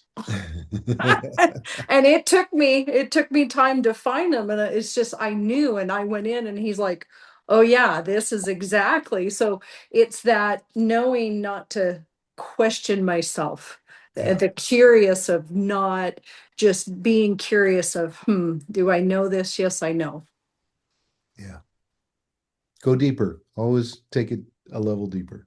Hmm, So when you thank ask a you. question, don't settle for the first answer. Always Hmm. go deeper. Judith, want to cap it off for us tonight? I love it. I love everything you do. So thank you so much for the first 3 hours and the second 3 hours. We did So it again. Oh my we God. did. I know it's beautiful. We're there's no complaints. There's no complaints at all. Um, I think the There's a biggest yawn. take. I think the biggest takeaway for me, for my own soul, is um, to reset my own energy. Right. I think um, I'm in the process of remembering, back to what Lacey said about being found, right? It's like it's like remembering all of me. And when I notice the confusion somewhere in my notes, there's an answer that you said to say essentially, but being curious of what else, or that salute, the so, I guess that was it. The Yeah. so. So Um, solution orientation. right. Yeah. So in the solution orientation, if I'll just be quiet and go to that quiet spot and just be with whatever there is to be with, then I think that's the refinement that I'm finding for myself. So I can actually give it time. And here's again where I'm playing with time in lots of different areas. Um, that I've been so fast in running in this one circumstance that I haven't got back to time and space here and now, if Hmm. that makes sense. So the so gets me back to this moment in time where like those movies where your body's going way out here, right? And then you rubber yourself back into the present moment. So I think I kind of stretched the elastic too far, and now it's reconstituting so I can be present here and take the breaths that I need to re-presence and enter my body. Because with the psychic thing, I think I go too far out in time sometime, and I can see what's there, and then I get disoriented. So that orientation is reorientation. Get back to my true north. Um, I know how to do that. I don't get lost in it. It just takes a little bit more time. Yeah. So now I can do it more instantaneously. Yeah, that's great. That's great. It's when we expand our awareness, it can be exciting, it can be scary, it can be all kinds of things. And I don't know what it's like for everybody else, but I know that I have to drop into this place where I say, what do I do with this information? And why am I here? I just kind of ask that question together, why am I here? How can I be an advocate for not just myself, but for life and for joy, for advancement on this planet? So but I'm way out here floating around with information. It's all interesting. And the only way I can ground it is I just have to go, what part of this do I need now? And I don't know if that helps others. It definitely is what I need to do. Maybe it's why I pick a field of work that's about getting back to our, to our beginnings. But anyhow, I appreciate you all so much. Thank you for being here and contributing and sticking in through all this, especially the figurative people, especially the figurative super active people. Because Andre's going, yeah, me. Anyhow, thank you. Thank you all. Have a great evening. And I don't know what the next opportunity will be for us to all learn together, but I hope it comes soon. And I'm sure it'll be a delightful surprise, whatever it is. Much love to all of you. Thank you so much. Thank you. Thank you, Larry. You're welcome. Thank you, Thank you for your Larry. time and your expertise. Awesome. Mwah. Take care. Thank you.